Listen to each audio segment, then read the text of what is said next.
Yeah, so we plan on living like my goal is to live in a rural area, but it's just crazy how when I was younger, I always wanted to stay like even in Detroit and stuff like that. Mm-hmm. I always wanted to be like downtown and everything. I always stay like Mm-hmm. 10 minutes from downtown or something like that. And Yep. I used to just love it down there. And then yeah, now that I'm like here or not here, but now that I'm older, like 34, I'll be 35 next year. Um yeah, I just want to get away from it all. Like I can't stand the city, bro. When I had to drive through downtown sometime, and I'm just like, I can't fucking stand this. Me It's too. this is the traffic. You know, it's the It traffic. is. It totally is. There's too many people, man. There's Yeah, too many it's too people. many people, I and can't believe I'm saying that living in fucking Dallas Fort Worth, but yeah, there's too yeah, many fucking people here. Like yeah, it takes me an hour to get to work most of the time and get home from work now. And that wasn't true up until the last year, probably. I would say yeah, year and a half. yeah. Because I used to drive to your house Yep. from work, Yep. and it wasn't that bad of a drive. Some days, you know, if an accident happened, then it'll be a bad drive. But like, Mhm. yeah, I can only imagine doing that now. Like that would be Oh, Jesus. dude, no That's matter what direction I go, leaving my job, there is traffic, backed up traffic. And this is at 6 o'clock, like past what you would consider rush hour. Like we're talking 6:30, and I'm still hitting dead stop traffic getting onto the highway, and it's like, oh yeah, my God, man, it's brutal, dude. Like trying to get anywhere around here now. It's like there's just there really are too many people. And that's to my point earlier about all these building companies and companies building their buildings in a way that they're just stacking everything. They're making it dense around here rather than spreading things out a little bit more. And this is the issue with having urban centers in a country the way we do. Is that all the jobs are like in Fort Worth or in Dallas or around that center of the area, so it just turns into this like soup where everybody's trying to get to those specific areas, rather than yeah. spreading out and actually like it makes sense where everyone's trying to drive. It sucks. Well, the solution is what a lot of people don't want to do. I mean, I know like because of the state we live in and like the values of the state and everything like that. But we need more public transportation. But when people hear public, they hear government and they want limited government, which I do understand that. But it's just like we need some kind of other driving alternatives. Like we need more. Like we need the DART system to be exponentially expanded. We need either some kind of trolley system or something like that. We So need those that bullet trains, man. We need that. yeah, That's what we need. we need like from DFW, we need certain stops. We actually like just putting a train around like between DFW and the different points between DFW. I think Yeah. that would solve a lot of because Oh yeah. I would take the train like if Yeah, if it it was took my job. 15 minutes, if it took 15 minutes from when you got on the train to get from like, you live in Fort Worth and it gets you to Dallas, it Yeah, takes you 10 or 15 minutes. Fuck yeah. Even less than that, probably. It would probably be even shorter than that. Like it takes like 5 or 10 minutes to get there. Like absolutely I would take the train. Are you kidding me? Fuck yeah. yeah, I would Like, park in the parking lot somewhere if like they yep. give you a parking lot because they can make money off of that. Like, oh, this is a secure parking lot. Pay $10 a month to live to get this parking spot. All right, cool. I'll pay that and I'll jump on a train and I'll come back and use that train to go home. That Mhm. would take so much traffic off the highways instead of just building more toll roads That because is true. that's not the solution. Yeah, Everyone's like, that's oh, the build that's more. the only way that New York and Boston even survive at this point is because of that. For that reason, that so many people walk and take public transit. Mhm. Because otherwise, those cities would not function if it was all just cars. Yeah, Like and I think DFW needs to start thinking themselves. They keep thinking of themselves as the cowboy state, and it's like you're not that anymore. Like we're not that anymore, y'all. Like we are a metroplex. We are the new New York or the new Los Angeles or whatever the case may be, or the new Chicago. Because Chicago's traffic is crazy, but they have subways and oh, trains and everything like that. yeah, So I think they need to start thinking like that. But who knows if we'll ever get to that point. yeah, I don't know. We'll see. I mean, the state has definitely changed in the 11 years I've been here for sure. So Yes, it um, changed in the short 7 years I've been here as well. yeah, I kind of miss it. It was a little bit more quaint Yeah. back back when I first moved here.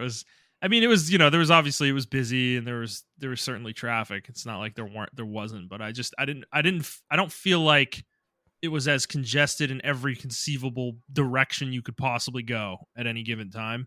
Yeah. I felt like there were kind of cheat code areas where you could like take a shortcut, get off Yeah. the highway, get off the highway or something, and like go through. You can't do that anymore. People all know this shit already. It's like Yeah. everybody's.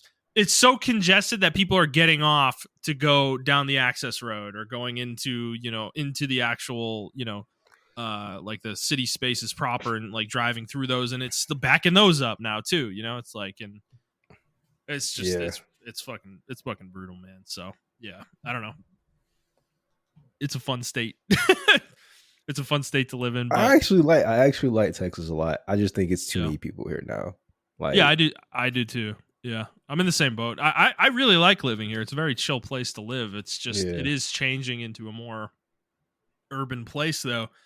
And it's to the point that it's like more commercialized than anything I've ever experienced, yes, in certain areas, like the number of, like, every retailer you could possibly imagine is within a 30-minute drive of your fucking house, Yep. wherever you are. And every single fast food place you could possibly conceive of that's in Texas, like, is within a 30-minute drive of your house, probably 15 minutes, like they're becoming that. Like, they're just everywhere. They're putting them everywhere. It's pretty nuts. It's really hard to find like a mom and pop place now. Where I feel like when I moved here 7 years ago, like, you could find a little local taco shop down the street, but now like that local taco shop is like commercialized now, So I don't know. They have like 10 locations and they're a chain. Exactly. It's very weird because you're like from Boston and I'm from Detroit, and we're both like from the city.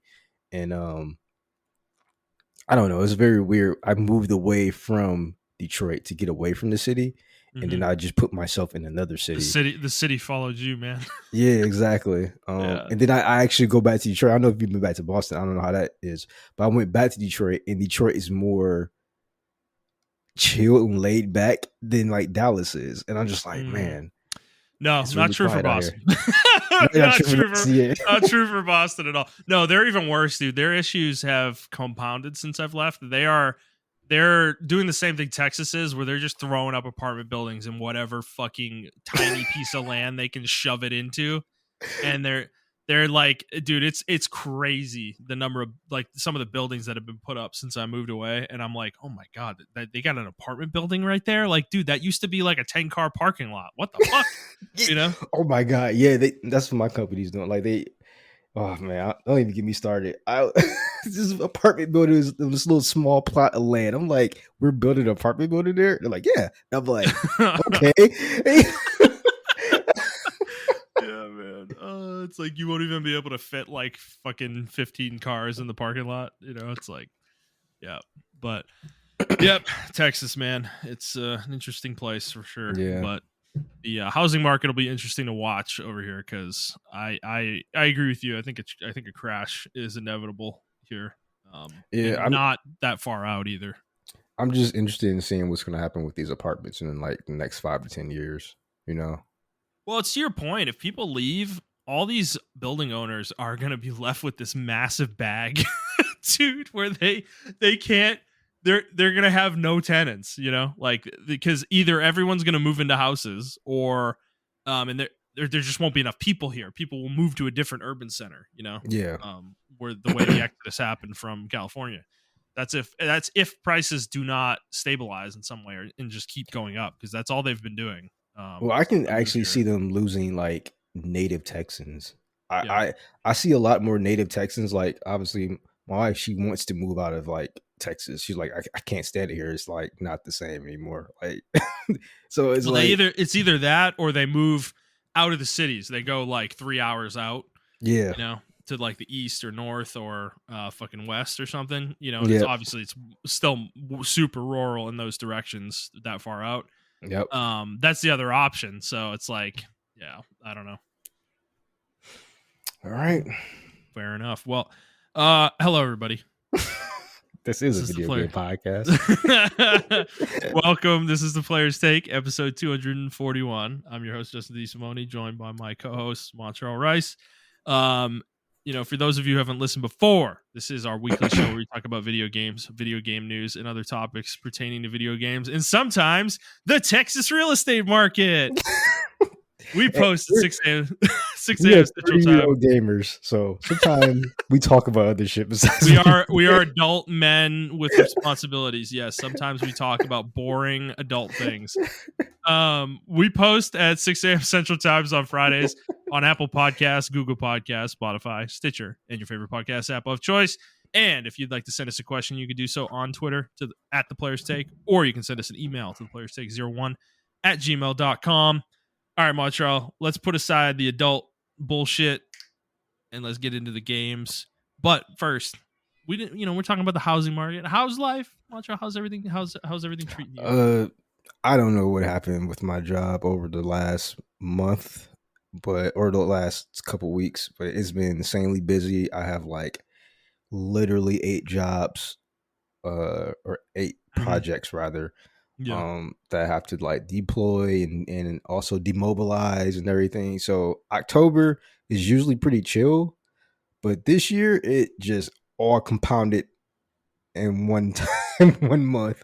Yeah. So I've been pretty like out of it Yeah, I'm in the same lately. boat. My big device rollout that I've been doing for the last couple months. We're on the final week next week, and just finished up this week's installs last night. I did, so I'm feeling pretty tired, but we're close to the end. I can see the finish line, I think. But I'm excited to be done with it and get some kind of fucking normalcy back in my life. I've been waking up, because I'm trying not to work during the day when I'm doing the install at night. So I'm like waking up at like 11, and then I do the install, and I have to, when I'm done with that, I wake up the next morning for work at like, fucking 8:45 or whatever. So it's like throwing my sleep schedule off. I'm like really I'm in a weird state with that right now. But no, otherwise things are pretty good. I mean, I've been going. I think I mentioned this last week. I've been going to therapy. I had a second session earlier this week, so I'm Nice. getting some good stuff out of that. I'm my therapist thinks I need to work on putting boundaries around my life, or in my life, around things in a reasonable, healthy way, and I actually kind of agree. I don't. That's weird. I feel like you already do. Mm, in some ways, I'm really unhealthy with my job, Okay. Okay. and I don't know how to switch between, like right now, for instance. I think that's definitely my issue right now. Is I've been since the first guy left it in late July. Like I've been going a mile a minute, and I've been working so much that I've forgotten to like actually take care of myself in this way with work, where I usually do put up boundaries, but I let those barriers break down recently because I felt like I had to, and I probably don't need to push as hard as I have been, like I Yeah. probably could be a little bit healthier about it. Plus, like like when I really get down to brass tacks, like why am I doing that? Like why do I feel like I need to work that hard? Because it's not like my fucking boss does, and his boss and that all the people above them. So it's like I don't know why I'm killing myself for this company like that. So it's a reasonable thought. I mean, I definitely have some, I guess, boundaries I have with, you know, friends, family, and things like that I do take care of in a healthy way, but it's not consistent, I guess is what I'll say. Yeah. And I don't know how to maintain that, that consistency. So that's kind of where he actually told me to read a book that I bought, and I started reading it, and it's making me ask some questions. There's definitely some situations where I'm like, okay, yeah, I am kind of doing this to myself a little bit, in certain ways. I can see where I could make some improvements for sure. I will say though, the book was funny. He suggested it to me and I bought it, and it got here, and then I started reading it, and it's making all these like there's all these references to the Bible in it, and it's a fucking Christian book. Like that's the basis of it is how to live your life within God's vision or whatever you want to call it. And Mhm. I'm like, oh man. So I have to like kind of interpret it without taking all the Christian value stuff out of it. Yeah. But I am still getting stuff out of it, so it's not completely invaluable. But it's just helping. It's making me think. I'm being introspective. I haven't done that in a while. It's been a while since I've really thought about the way I am and live and conduct myself and all that. And it's probably time to think about that again and maybe make some changes. So that's kind of where I'm at. But things are good. I have had time to play some games a little bit, so we will talk about that.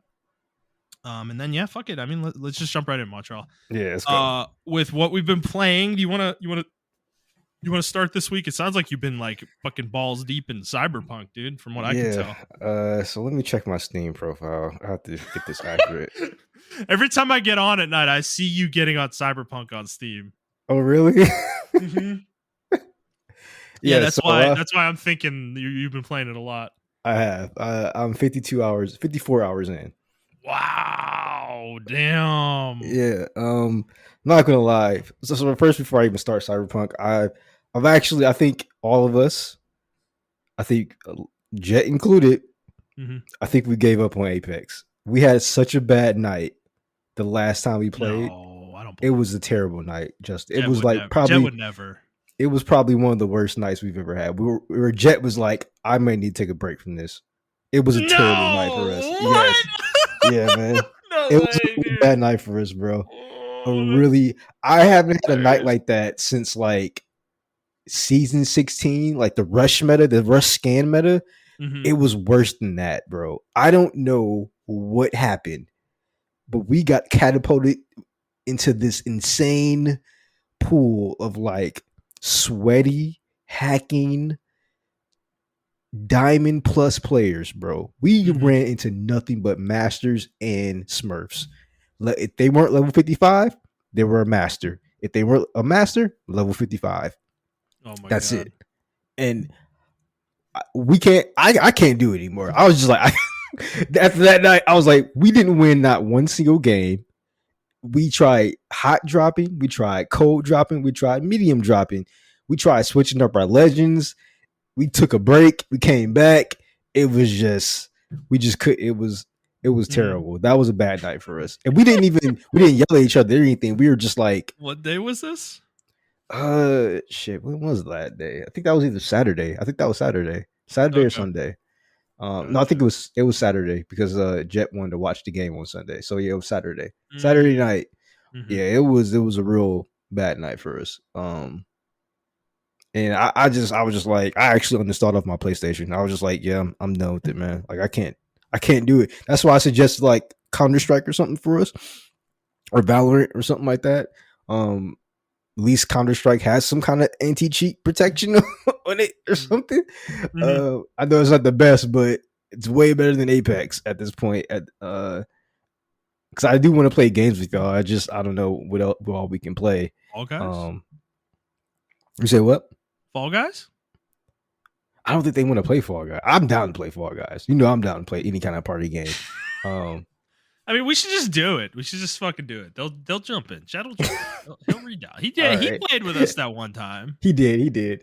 Yeah, we should just do Fall Guys or something like that.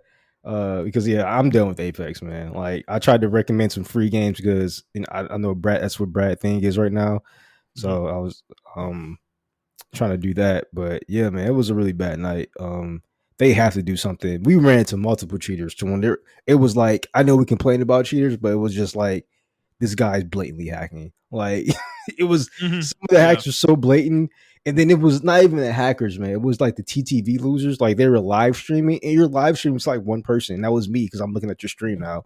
Like, you know what I'm saying? So and then I'm watching these people, like the TTV people play, and they have no personality. And it's like, what are you streaming for, bro? Like they have all this like cool, banners and everything like that. And I think like that would be to us as well. Like when we start streaming, we gotta bring this energy that we have on the podcast to the stream, because I generally try to watch some of these TTV people, and Mhm. They be having all their ducks in a row as far as like the presentation, but then when you actually watch their content, they're just talking. They're not even talking sometimes. They're talking They're to the just doing people on, nothing. Yeah. yeah, they're just talking to the people on the mics that they're in their party or whatever. So it's just like it's it's I don't know. I feel like ever since like 2020, like multiplayer games have just taken a huge dump on like the casual gamer and even the above casual gamers who are in between casual and Mm. hardcore. Like I feel like Mhm. that's where we land at because we're not trash, but we're not like fucking Doc or anything like that or Shroud. Um, Yeah. so it's like I don't know what to do. I don't know what those gamers are supposed to do. And I was just reading some posts on like the Apex Reddit, and apparently we're not alone. There's just people who are like, one guy said like he did the same thing I was doing. He's like, I watch videos, I go to the training, I go into the firing range, I practice the firing range like 5 to 10 minutes a day. Before I do that, I do warm up matches and LTM's and stuff like that, and I watch hours of content on how to get better and everything like that within my means of to get better because I still have to work a job. He's like, I do all this stuff and I still get a bald headed wraith who's wall hopping from side to side and headshotting me with a fucking Yeah. Kraber one shot. He's like, I Yeah. don't know what to do at this point. Like, I genuinely don't know. I can get good. He's like, you can tell me to get good. I'm trying to be getting good.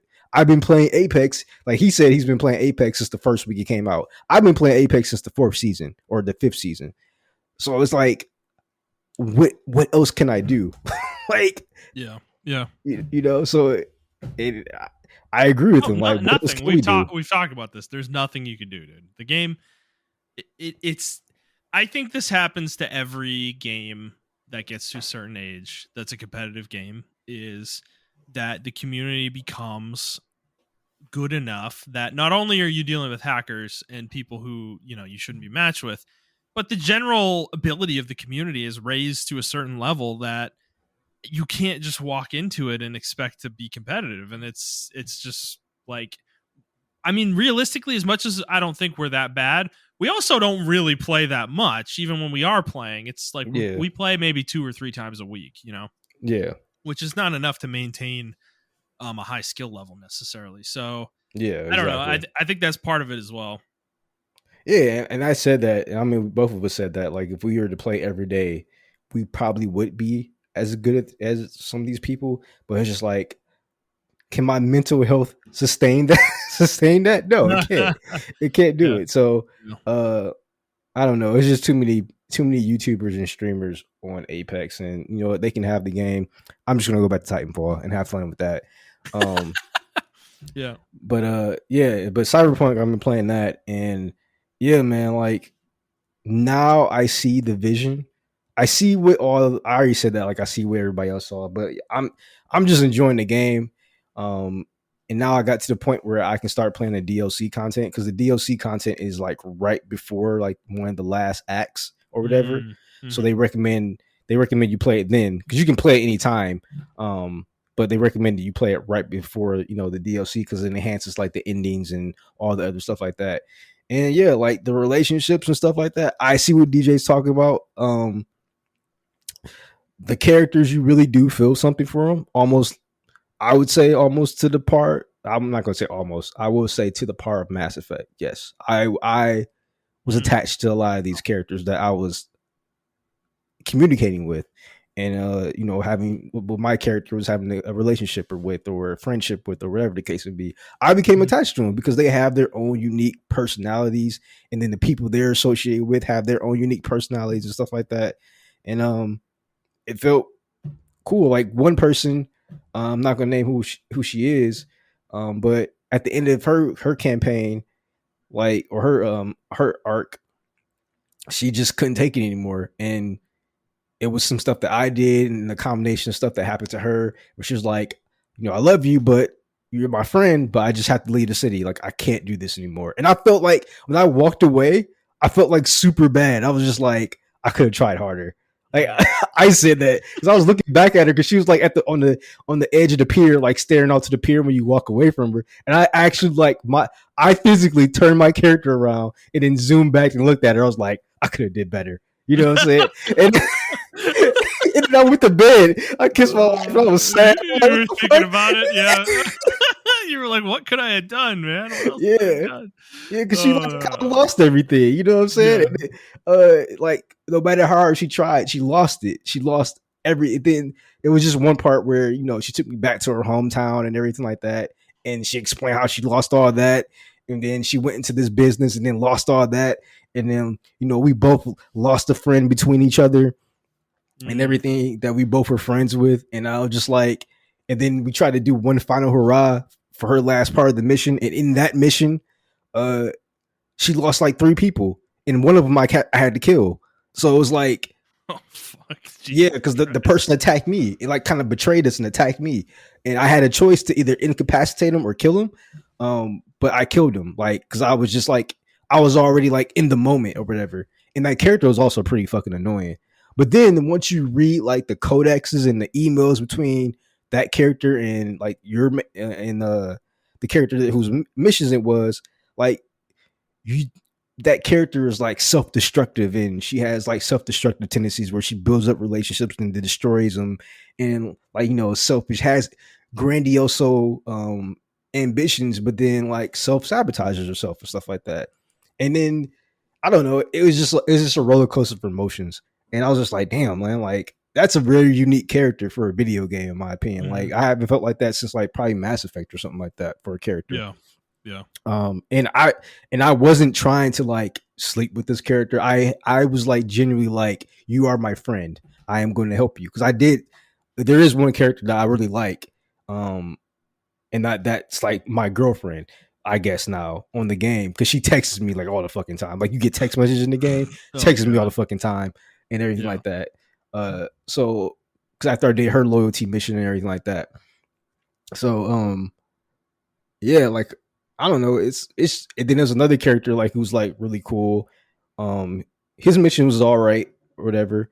And I don't know, even like some of the bosses you like interact with, and like the fixtures they call them, that give you jobs and stuff. They have their own personalities um and everything like that. So I don't know. The game's like really cool in that aspect. I think they did a really good job. It is, to me, Witcher level as far as like the writing and stuff like that. It's up there with The Witcher. The Witcher was a little bit better because they had like established lore, even though this one comes off of I think a tabletop game. Cyberpunk comes off a tabletop game that also has like established lore and everything like that. The lore is super deep as well about how the world got to the state it's in, and everything. So I also watched the anime, Cyberpunk Edge Runners. That was really good, which is surprising because I don't like the studio. I don't like their art style, which is Studio Trigger, who did Gurren Lagann and Kill la Kill. I don't like that art style, but for some reason it worked really well. Maybe because I know what Cyberpunk is now. I liked it the way they did Cyberpunk. And the references they made to the video game, and then how the video game also references that and everything of that nature. So I don't know. It was Cyberpunk is a really good game. Now, I just wish I will still stand 10 feet tall and say I don't take back what I said 3 years ago, 2 years ago, or 1 year ago. I just wish the game released in this state, because it would have a totally different kind of a totally different perception from people if they were to give it again. Some people are never going to touch this game just because off the strength of how much they hated it. And I don't mind changing my opinion on stuff. But the 2.0 patch really changed everything as far as like combat wise for me. A lot of powers that you had to like work to get hard. So like like DJ was saying in one of our chats, or maybe he was just talking to me, I don't know. But it was akin to like Devil May Cry. So Devil May Cry does this, but Devil May Cry is also super short as well, where you are super weak as Dante, but then by the time you get to the end of the game, you're like, man, I wish I had those powers by the end of the game.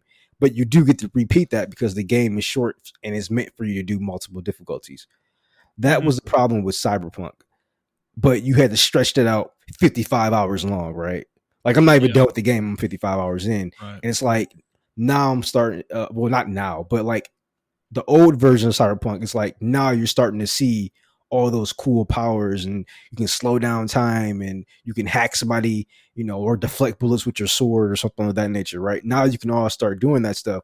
But when the first 10 hours of the game, in my opinion, of indie game is like very important. I'll even give it 20 hours because some games take a little bit longer to click.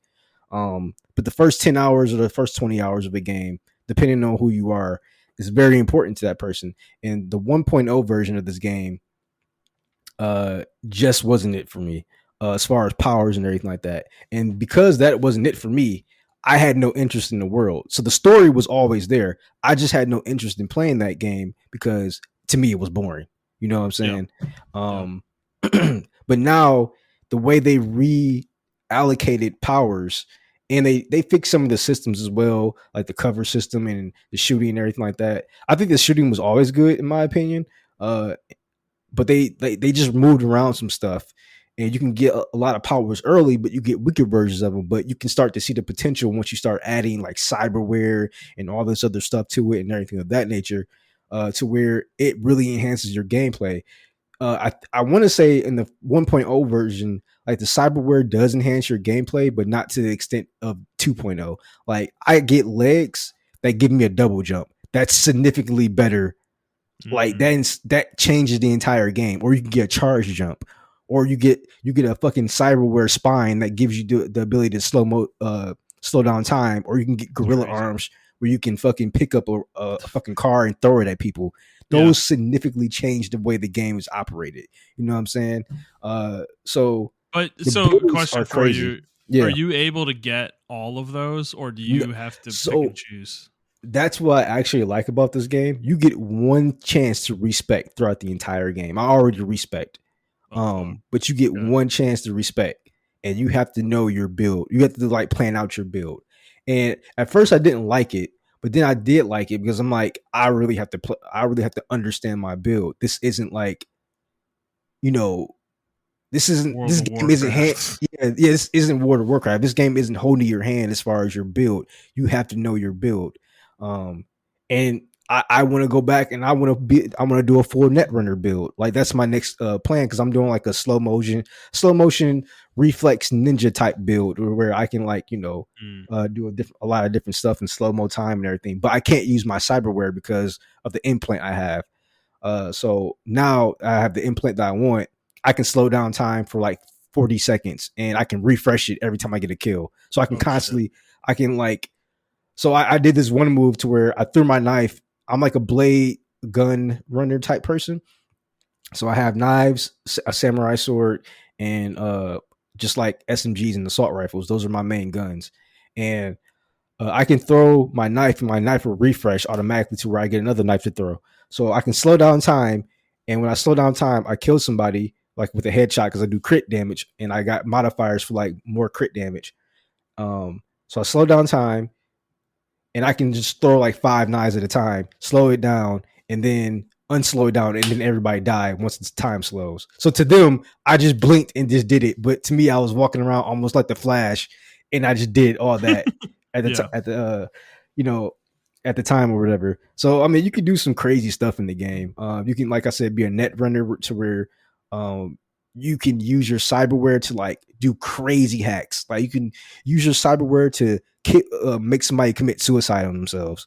Like it's crazy what you can do in the game. Or you can go for a straight like strength build or something like that. Where you, like I said, you can get the gorilla arms. You can jump super high in the air, do a superhero landing, and throw cars into people and all this is crazy. And then have like two missile launchers on your arms and just like what I'm saying, like blow people up and shit like that. Hmm. So you can do the builds. You just have to know your build path. And I actually respect that. I actually respect them keeping that in there instead of being like, well, you can just do everything. And it's like, no, you can do a limited amount of stuff, but you can do some cool shit, but you can't do all the cool shit. You gotta play it again to do other cool shit. And Yeah. I think I respect them for that.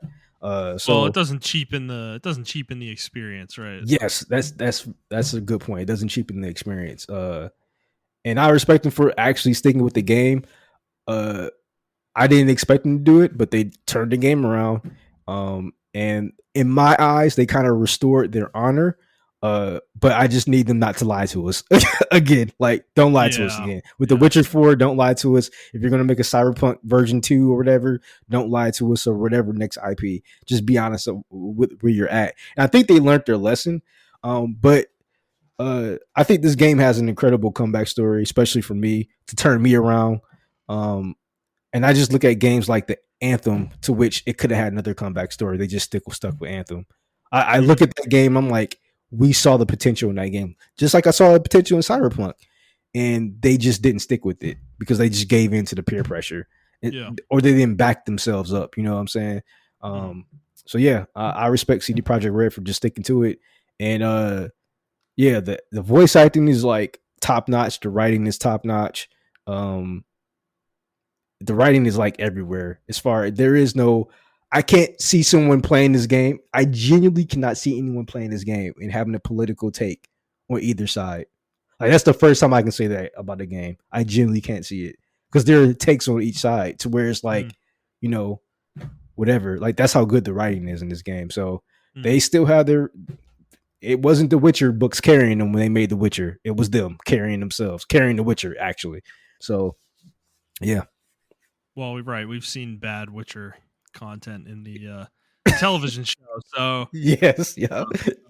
And they're adapting the books. So CD Projekt actually made, everything in the Witcher games is original content that CD Projekt made. They didn't adapt anything specifically. So the events of the games take place after the written books. So okay, that's why it's all original. They made their own. They made their own stories, and it fits within the lore of that world. So yeah, they're really good. It's clear that they have chops. I think they're really good at making like established, like if something has established lore, they're really good at like building upon that established lore. You can see that with Cyberpunk 2077, like some crazy shit happening within the world that deviates from our own to where the world is the way it is now. And I just think it's phenomenal writing and world building, in my opinion. So I've always wanted a Cyberpunk game. I've said that before. I've been looking for a Cyberpunk theme game, and I finally got it. I just wish it was third person. That's my next wish. I hope they come out with like a third person patch in the future. But I'm not, keeping my fingers crossed for that. There'll probably be a mod. Yeah, probably. But yeah, well, it's good. This isn't this isn't a Final Fantasy 15 situation, right? Yeah, no, it's not. It's not. They came out with a broken game, but when they fixed it, they didn't charge people money for the fixes. You don't have to buy Phantom Liberty to get the 2.0 patch. So that is a huge win and a thumbs up from me in terms of treating your customers right, even though you fucked up, but you made good on it eventually.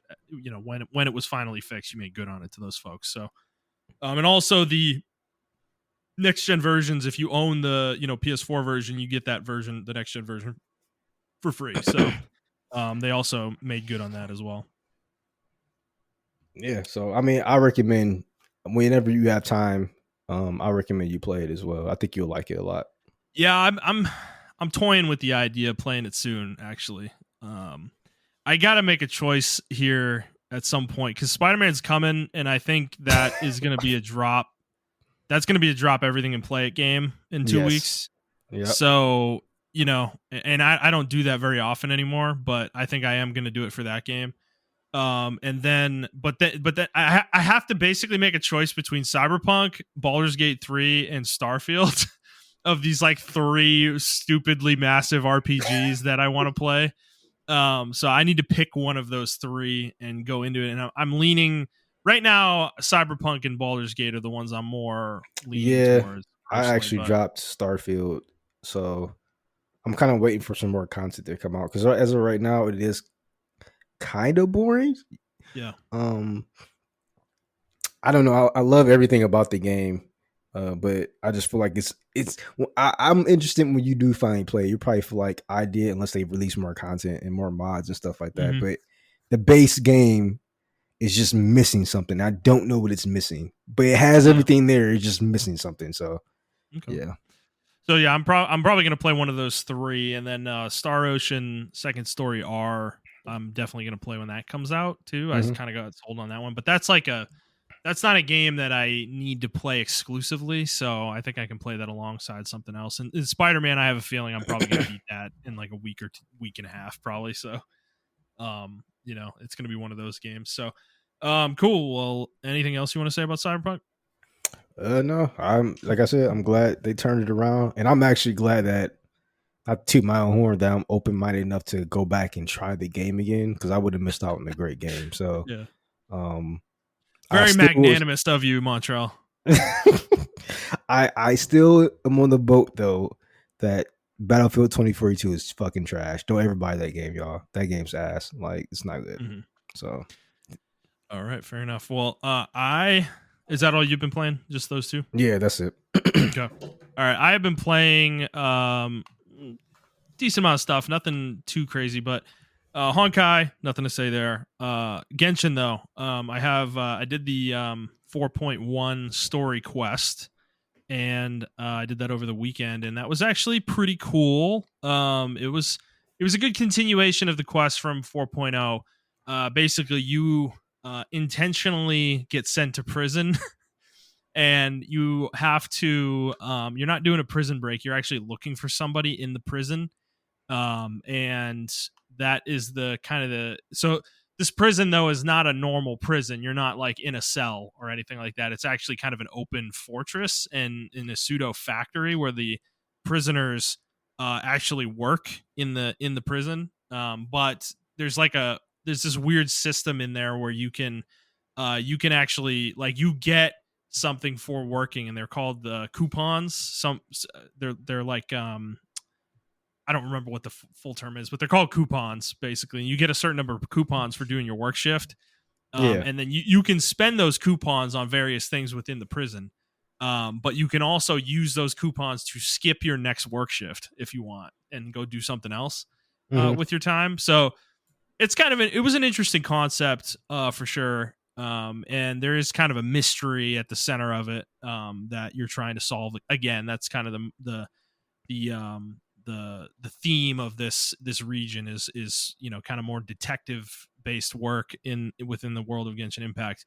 I will say overall, like I thought this section of the story was weaker than the first section. I did not come out of it feeling like there was enough of a payoff to justify everything that you end up having to do. Because this is the issue with Genshin with writing for them is they tend to write really long-winded story arcs that don't really give you any kind of payoff until the very end. And oftentimes, whether or not you like those story arcs is based on whether you like that payoff or not at the end. Because the rest of it, for the most part, is kind of boring. I would say, like they write their stories in such a way where there's a lot of like minutia, and you're kind of just doing really basic shit for people and kind of learning about random NPCs and shit like that. The characters that aren't going to be important outside the context of this quest you're doing. Generally speaking, they spend a lot of time on stuff like that in this game, Hmm. and sometimes it's worth it, sometimes it's not. And I'd say in this case, I don't think it was really worth it. Ultimately, there was a couple cool scenes at the end, and we did get some very interesting lore about some of the characters in Fontaine, but overall, I didn't come away from it like blown away. I thought the first like 4.0 first two Archon quest arcs were much better than this one, in my opinion. I enjoyed those a lot more than what I enjoyed here. I just felt like the moment to moment kind of events that were happening were just ultimately not that interesting from a story perspective. But there was some cool lore bits, like I said, and there's some cool moments at the very, very end for sure. And that kind of leads into the final chapter, section of this chapter of the story. So that'll be coming out, I think, in about 4 to 5 weeks. So I am looking forward to that. I'm looking forward to finishing off this region and seeing what the end of this part of the story is. But the other part of Genshin, though, I've actually been diving in a little bit more outside of the main story quest. I started doing some exploration again for the first time in a long fucking time in this game. So I had never really done deep exploration of the Sumeru region, or Fontaine for that matter. I had been holding off on it until I was in a position where I could knock it all out kind of at the same time. And I'm kind of at that point where I've done enough of the quests where I can just run around and go get us, chests and shit. However, there is this giant quest chain in Sumeru that is required to unlock a huge amount of the content Mm-hmm. in the region, and I wasn't aware of this until I started running around and like finding puzzles that I couldn't solve. You have to unlock the mechanics to solve those puzzles through this giant like 8-hour quest chain, basically, and so I started doing that chain this week, and I'm not super far into it, but I've gotten far enough into it that I've unlocked certain mechanics already, which is pretty cool. And I will say this side quest is actually pretty intriguing so far. It's telling a story that Genshin's not really told before. It's kind of centered around kids specifically, and there's kind of like nefarious entity that's trying to trick kids into going into dangerous places and basically like absorbing their energy and killing them essentially. And that's the start of the quest, and you kind of as you jump into it, you're not really interacting with the kids so much as you learn about these like kind of fairy creature entities within the Sumeru region that are actually trying to protect the kids from this nefarious entity. And it's interesting. They're not like super intelligent beings, but they're very like kind-hearted beings, and they like kind of protect the forest, and they tend to protect kids. They have this tendency towards protecting kids. They don't care so much about adults as much. So Mm-hmm. but it is interesting. There's some interesting lore here, and it's kind of an interesting story so far. Like I said, it's a little different. You're not interacting with human characters that much, which is very different for Genshin Impact. And I am enjoying this side quest. It's just the fact that there's key gameplay mechanics stuck behind this giant quest is on one hand cool, but on the other hand, it's kind of annoying because I didn't go into this endeavor like wanting to do this quest. I just wanted to explore Sumeru and like just kind of run around and get chests and stuff. But I can't really do that to a full extent, so I started doing this quest instead to get myself to the point where I could do everything. But I will say, getting back into the exploration of this game, though, it's just like the this is the best part of Genshin Impact to me, is just the open world exploration. The questing, I don't care. Like the questing's whatever. Some of it's good, some of it's not. The combat is, while it is good at its core, the game doesn't really push you to learn it and master it in any real way. So that part of it is kind of a lot of the time as well. The events for the most part are kind of stupid shit. It's just like Mario Party style mini game shit. You don't even do combat a lot of the time in the limited time events.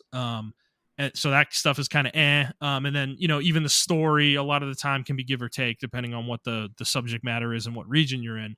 But the exploration at the game's core, when you're a new player coming into the game, that's really the first thing that you're going to encounter with the game is the story, and then exploring the open world.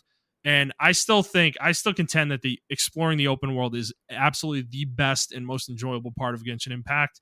It is so fun, so well designed.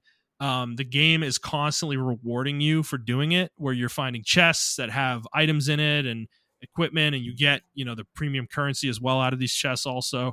But they're just constantly giving you rewards for doing the exploration, and I just it feels fun to do for me. It's like one of the most fun activities. Unfortunate part about it for me though is that when they release a region, they usually release the region over the first like 3 to 4 patches before the region is complete, for the most part. And then there's like kind of a half year period where there's nothing, like there's no new areas or anything like that. Mm-hmm. And that period of time with the game is like really rough, which is why I've been like saving this, because I know it's my favorite part of the game, and I know once I catch up, I'm not going to get new shit for a really long time, so that's the problem with it. You can knock it all out really quickly, and then all of a sudden there's no exploration anymore, and you're really just logging in to do daily stuff. And getting to the game to that point is kind of the reason I quit the first time. Is I got to that point with the game where I had completed fucking everything, that was available, and there was nothing else to do, and I was just kind of bored, at a certain point. So, I think the thing with Genshin now though is that there's so much content. It's going to take you forever to get to that point. And I'm nowhere near close. So I'm just kind of doing it and enjoying the ride. I mean, I'm not playing a ton. I'd say I'm playing maybe an hour a night here or there. So I'm kind of taking my time with it, to be quite honest. And I'm enjoying approaching it like that. So it is still very enjoyable. Again, I can't really recommend this game to people though. Like, it's for a very specific persuasion of person that I fit within, and I just think at this point, this is a game that's so large that you're gonna have to play it like a lifestyle game in order to get the most out of it, I think, and that is a big ask, I think, for a lot of people. If you're not like an MMO player, or somebody who plays like Destiny or shit like that, like this game is going to be hard to get into, in my opinion. And then you sprinkle in the gotcha side of it, and it's like that's a whole different thing that appeals in a different way. Appeals or doesn't appeal rather in a different way. So yeah, I don't know. I'm enjoying the game. I think if you want to jump into it just for the story in the open world, that's still doable. But I will say it's kind of like Final Fantasy 14 in the way its questing is structured, where you have to do certain quests before you can go do other types of quests. Especially with the story ones, you have to do those in order for the most part, Mhm. and that is a long journey at this point. So, I don't know if I would say it's Final Fantasy 14 sized, but it's in that area. Because you're going to get distracted with the open world and stuff like that and some of the side activities. So I don't think anybody realistically would be able to do a straight shot through the story at this point. So yeah, so Genshin's fun for sure. Armored Core 6, I should actually probably take this off. I don't think I played this past week. So They yeah. patched those shotguns, so it should be more if you are doing PvP against a shotgunner, Oh or yeah. even against the regular NPCs that have that shotgun, the Zimmermans. It should be a lot easier because Mm, they nerfed them now. okay. Well, I can't play online because I don't have PlayStation Plus, so that wasn't a Oh, thing for okay. me anyways. So the only other game I've been playing is Star Ocean: The Divine Force, and I have put some more time into this one. I think I'm about 10 hours in at this point to the game, so I put a few more hours in this week. But I will say, like, interestingly enough, I feel like I made a lot of progress in the story this week, even though I didn't play it that much. Like I am significantly further in the story than where I was. I think I have 6 party members now. Whereas last week when I was talking about this, I only had 3. So, the story accelerates pretty quickly in that regard. But yeah, man, this game is like, again, I want to reiterate that it is very budget. You can feel it in the environments and the character models, and even the voice acting at times, and just the way the whole game is presented. You can tell the game is like has budgetary limitations, but I really gotta shout out the game's combat and character building though. It is good. Like it's good, and it's like enough that it's not too complicated, but it's right in that realm where it's complicated enough that there's depth to it. And I am really enjoying that aspect of it. It's not like Xenoblade Chronicles 3 where it takes me 2 hours to outfit my entire party when I change their classes.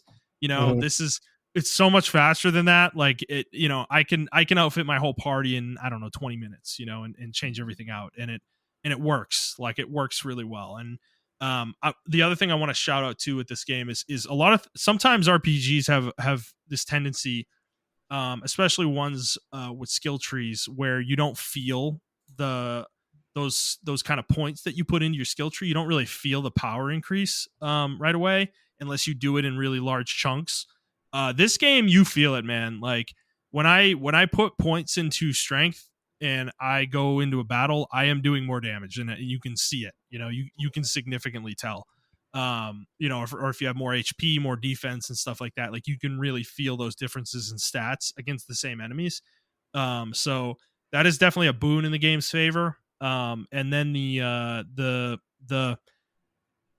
skill system. I did talk about this last week, but I learned more about it this week. So I learned something very important is that your AI party members, you actually have to build their combo chains. Otherwise, they will not use any moves that they learn.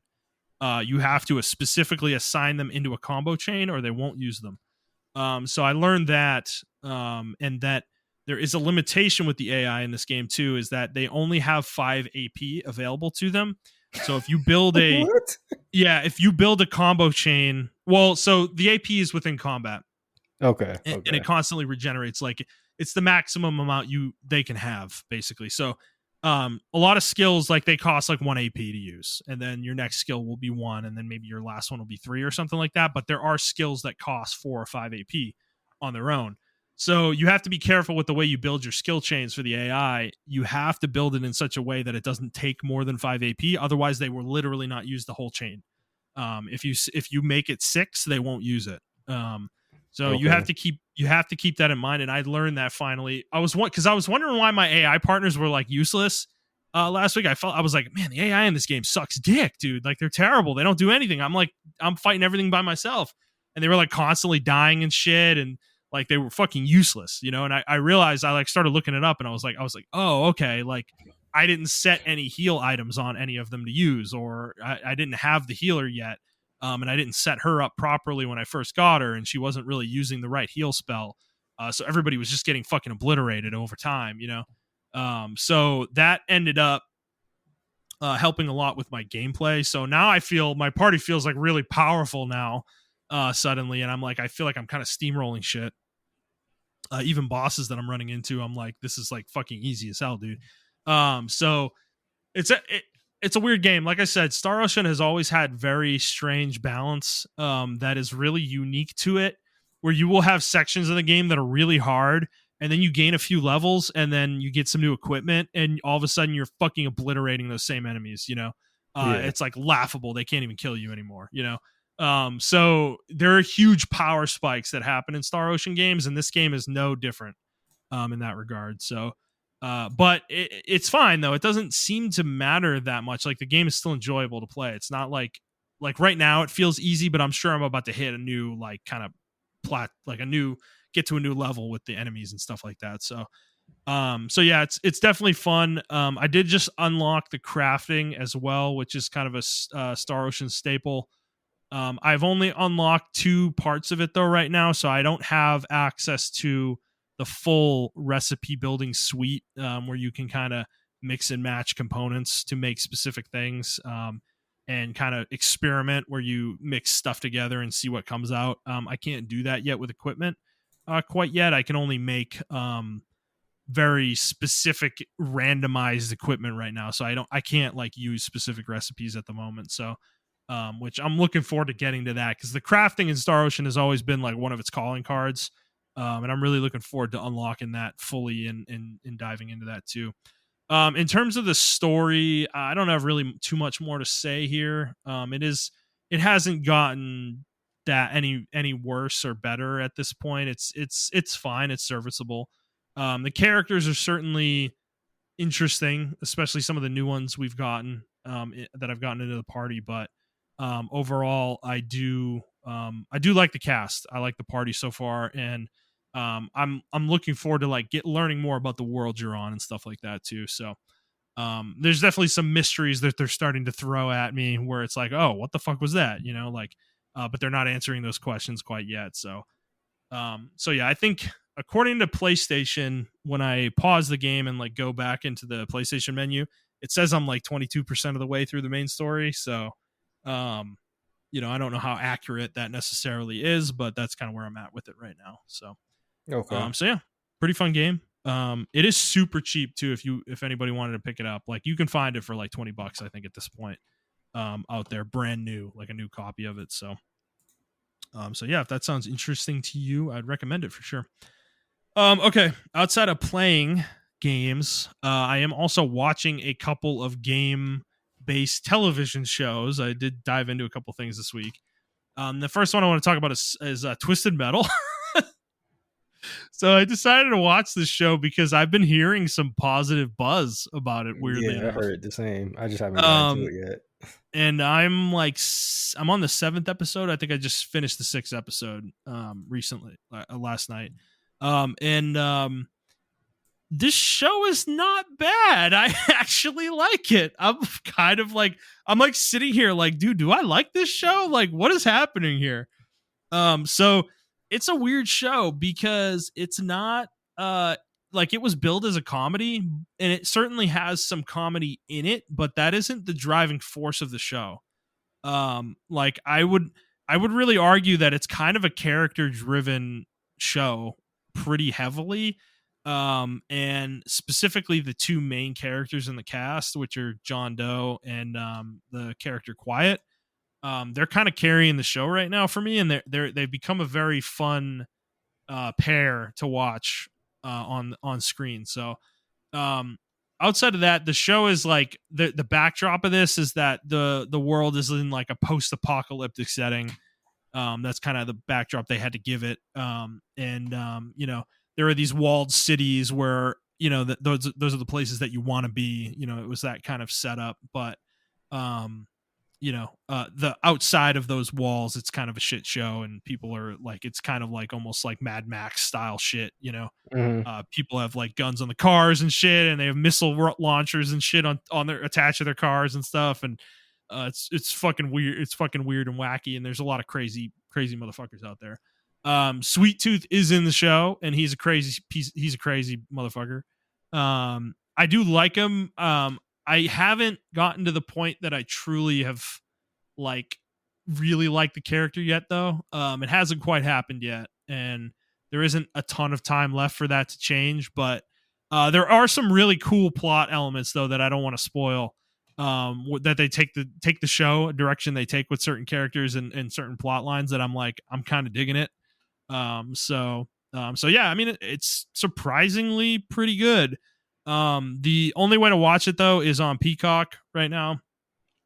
So you do need to subscribe to that to watch it, but I think Peacock's only like $6 a month if you wanted to watch it. So it's not a big deal, but yeah, it's pretty good.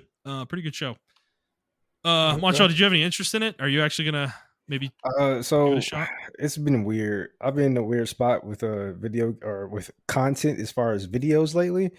Mm-hmm. Uh, I haven't been watching a lot of stuff. The only thing I watched fully was like Band of Brothers that was recently put on Mm-hmm.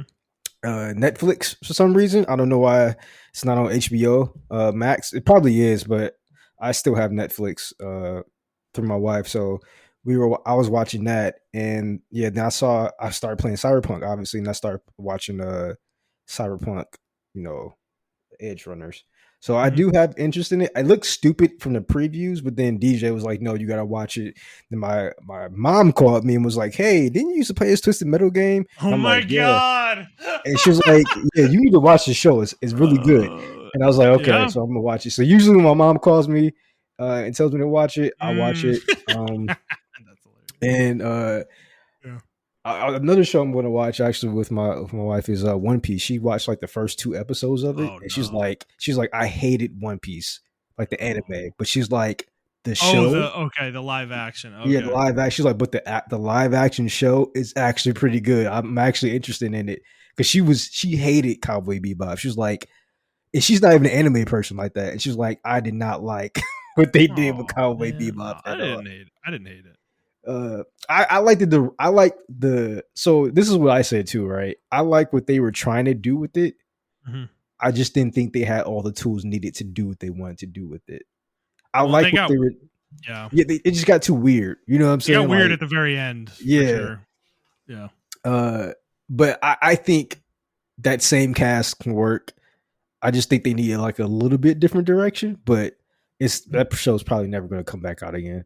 But yeah, I am interested in that. And you didn't even talk. Did you talk? You talked about Castlevania, right? Not yet. Not yet. Okay. I will actually wait. What is your opinion on Castlevania? I am so interested in it because you played Castlevania, right? Were you No, not not really? really. Not really. Okay. So what's your No, opinion? but I like Castlevania as an IP. It's weird. I've never gotten into the games, but I love the concept of Castlevania. Like, I think it's Mhm. like one of the coolest fucking IPs in video games. But okay, so I'm gonna give a backdrop here. I didn't like the original Castlevania series that much. I am the deviant on that one. Okay, I know everyone loves it. I did not love it. I did not like the way Dracula, you know, things happen with Dracula in the second season. And I thought the beginning of the third season, like the first, I watched like I think half of it. I thought it was so fucking boring. I like it lost me in the third season, like to such a degree that I dropped the show and I've never gone back. And I people are saying, oh, it's so good, the fourth season's amazing. It's like, dude, I just like I was fucking bored to tears in the third season, and I just didn't care about any of the characters, at that point in the show. To me, Dracula was literally the driving force of the whole show. And once he was out of it, I just was like, I didn't fucking care anymore. So come to Castlevania Nocturne. I just decided on Saturday or it was Friday or Saturday that I was just like, you know what, fuck it, I'm gonna give this show a shot. As much as I didn't like the first one, I liked Symphony of the Night as an idea. I'm gonna give this a shot. So I start watching it. I watched 2 episodes of it. Oof. People say it gets really good, but dude, I couldn't. I dropped it after 2. I couldn't keep going with it. They lost me. So why didn't you like it? So why didn't you like it? Well, okay. Well, no, it's not really the story. It's the characters. Number one, I just think everybody in the show is unlikable. Like, I didn't like anyone. Like, I didn't like Richter. I didn't like Anna. I did not like the fucking Maria, whatever the fuck her name is, the fucking French girl. I did not like the villains except for Olrox, but I barely saw anything of him, so it wasn't enough to keep me interested. And I just think they're all assholes, and I don't like any of them. And they're all smartasses. Like, every single one of them is a smartass, and I'm like, bro, this is like 1785 France. Why are we talking like we're in a Marvel movie? Like, I just hated the dialogue, bro. I couldn't do it. So then, but I stuck with it through 2 episodes. I'm like, I'm going to give this 2 episodes. And then one of the main villains comes out and arrives. And bro, she's literally like a 70s disco vampire. I'm like, what am I watching here? She's literally got these weird heel platform shoes on, and she has this pink afro. I'm like, am I watching a show that takes place in colonial times or what? Like, what am I watching right now? So it took me out of the show, and I just couldn't keep going with it. I was just like, between that and the way the characters all were, I was like, I'm not into this, man. I don't know. I may go back to it after I finish Twisted Metal and just finish it off, but man, it was a rough start for me, dude. Like, it really was. And I don't know. I think the writing of the original Castlevania is severely overrated. Like, it had the same quippiness to it that this does. It was a little bit more acceptable there, because it wasn't everyone, it was like Trevor mostly, and that was kind of who he was. In this show, it's fucking everybody, dude, and it's annoying the shit out of me. So yeah, I don't know. What about you? I mean, have you watched it at all or no? I haven't watched it. And to be honest with you, I actually agree with you on the first couple. Because how many seasons was it of Castlevania?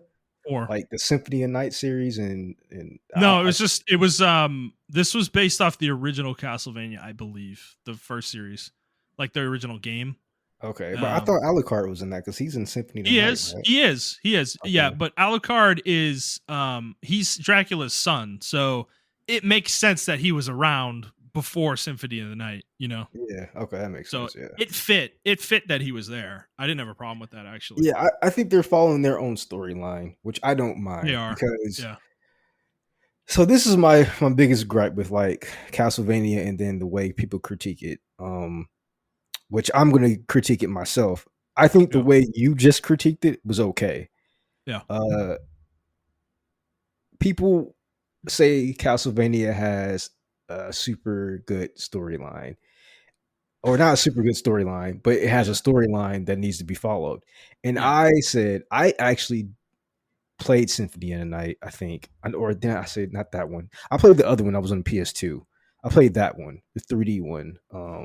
Forgot the name of that one.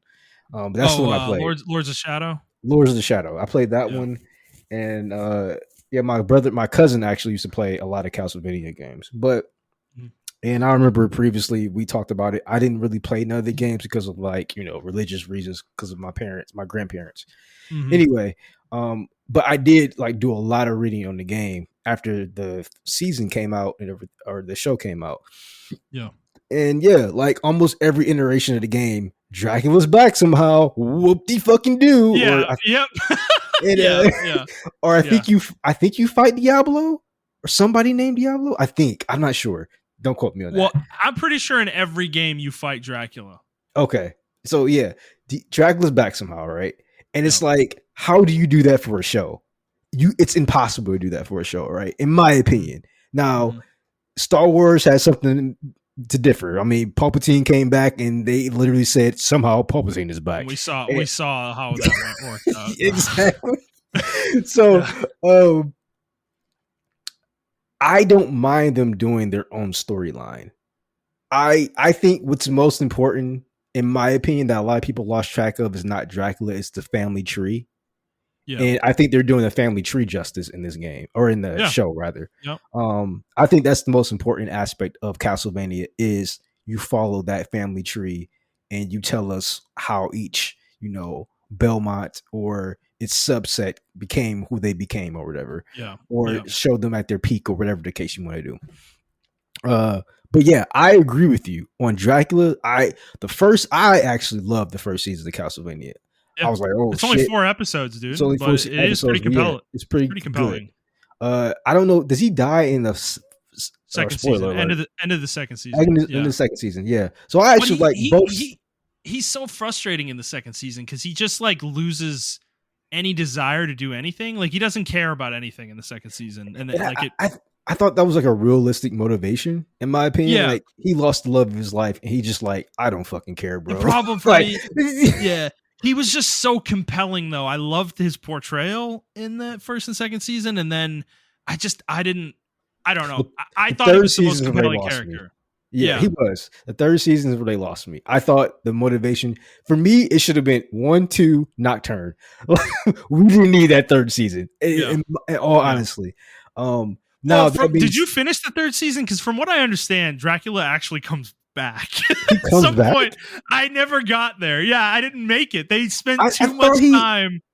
Dude, okay, yeah, maybe I don't they remember. wasted too much time in this third season. What was the last battle that Trevor had? He was fighting, wasn't he fighting like the death or something like that on the bridge? Something like that. Yeah, I think that might have been the last thing I watched actually. Yeah, it's something was like that the last was something else happening after that? No. Yeah. You know what? No, I don't. I actually don't know. I believe that might be at the end of the series. Like that's that's season 4. I think what you're talking about. Okay. Yeah. So I watched all of that, and that's when it was like at its weakest to me. But yeah, I agree with you. I think Dracula was the most interesting thing. I'm actually glad they went kind of like to another generation because I'm like, you can only milk this generation for so much. Yeah. So I don't have a problem. I haven't seen it, but unfortunately, like I call it the Marvel effect, where everyone has this style of writing, which is really fucking weird because Josh Whedon wrote Buffy the Vampire. He helped write Buffy the Vampire Slayer, and I went back and watched that show. It's corny as fuck, but that writing is good as fuck, man. That's some good ass writing. Yeah. So it's just funny to see that. But anyway, the criticism, I had to actually mute Castlevania, bro. And the criticism I saw of Castlevania, I don't mind quirky characters. I don't mind the Afro Puffs. I don't mind them doing their own version of Victorian times or whatever, because I feel like we all spin stuff. I feel like it's just, dude, it's like a bridge too far with the pink afro. I don't mind it because they're vampires. I know the person you're talking about, and I think like vampires. She's not even a bad character, actually. Like, I'll be honest. Like, from what I saw of her, I didn't hate the character at all. It's just the way she looks, So yeah, I'll get into it deeper. Sorry, I cut you off. No, it's all good. So like I said, I haven't watched the show or whatever. So it's like okay, cool. We have this show or whatever, and or we have these characters or whatever. And I feel like vampire characters in all shows, no matter what it is, except for like realism type shows, they always been kind of like out of the norm as far as what the status quo is of that generation. So Mhm. I didn't mind it when I did see the characters and they were showing it on preview and stuff like that. But my only problem is, and I know this is not this with you, so let me get that out of the way. I think My I know what only you're about. problem is Yeah. certain people were criticizing the show and Yeah. they were hiding their criticism. They were hiding their racism behind the criticism, and Yeah. it's just like, The Wokelvania yeah, complaints. I, I I don't have a problem with you criticizing black Yeah. characters or nothing like that. Yeah. But when the criticism makes no sense behind it, then it's almost like the same as the other side, right? Where people try to use um they use all this quote unquote woke stuff, and then Mhm. the writing's just shit. And it's like, this is a terrible show, not because it's woke, but because the writing is shit. Like, that's my problem with Star Wars. I don't have a Yeah. problem with, Yeah. lead being a female Jedi. The writing is shit. Like, it's just Well, a really bad movie. So it's like, yeah. whereas we got like Ahsoka, which I'm watching like the first episode of that, and I'm fucking loving it, and that's a female Jedi. So it's Mhm. like,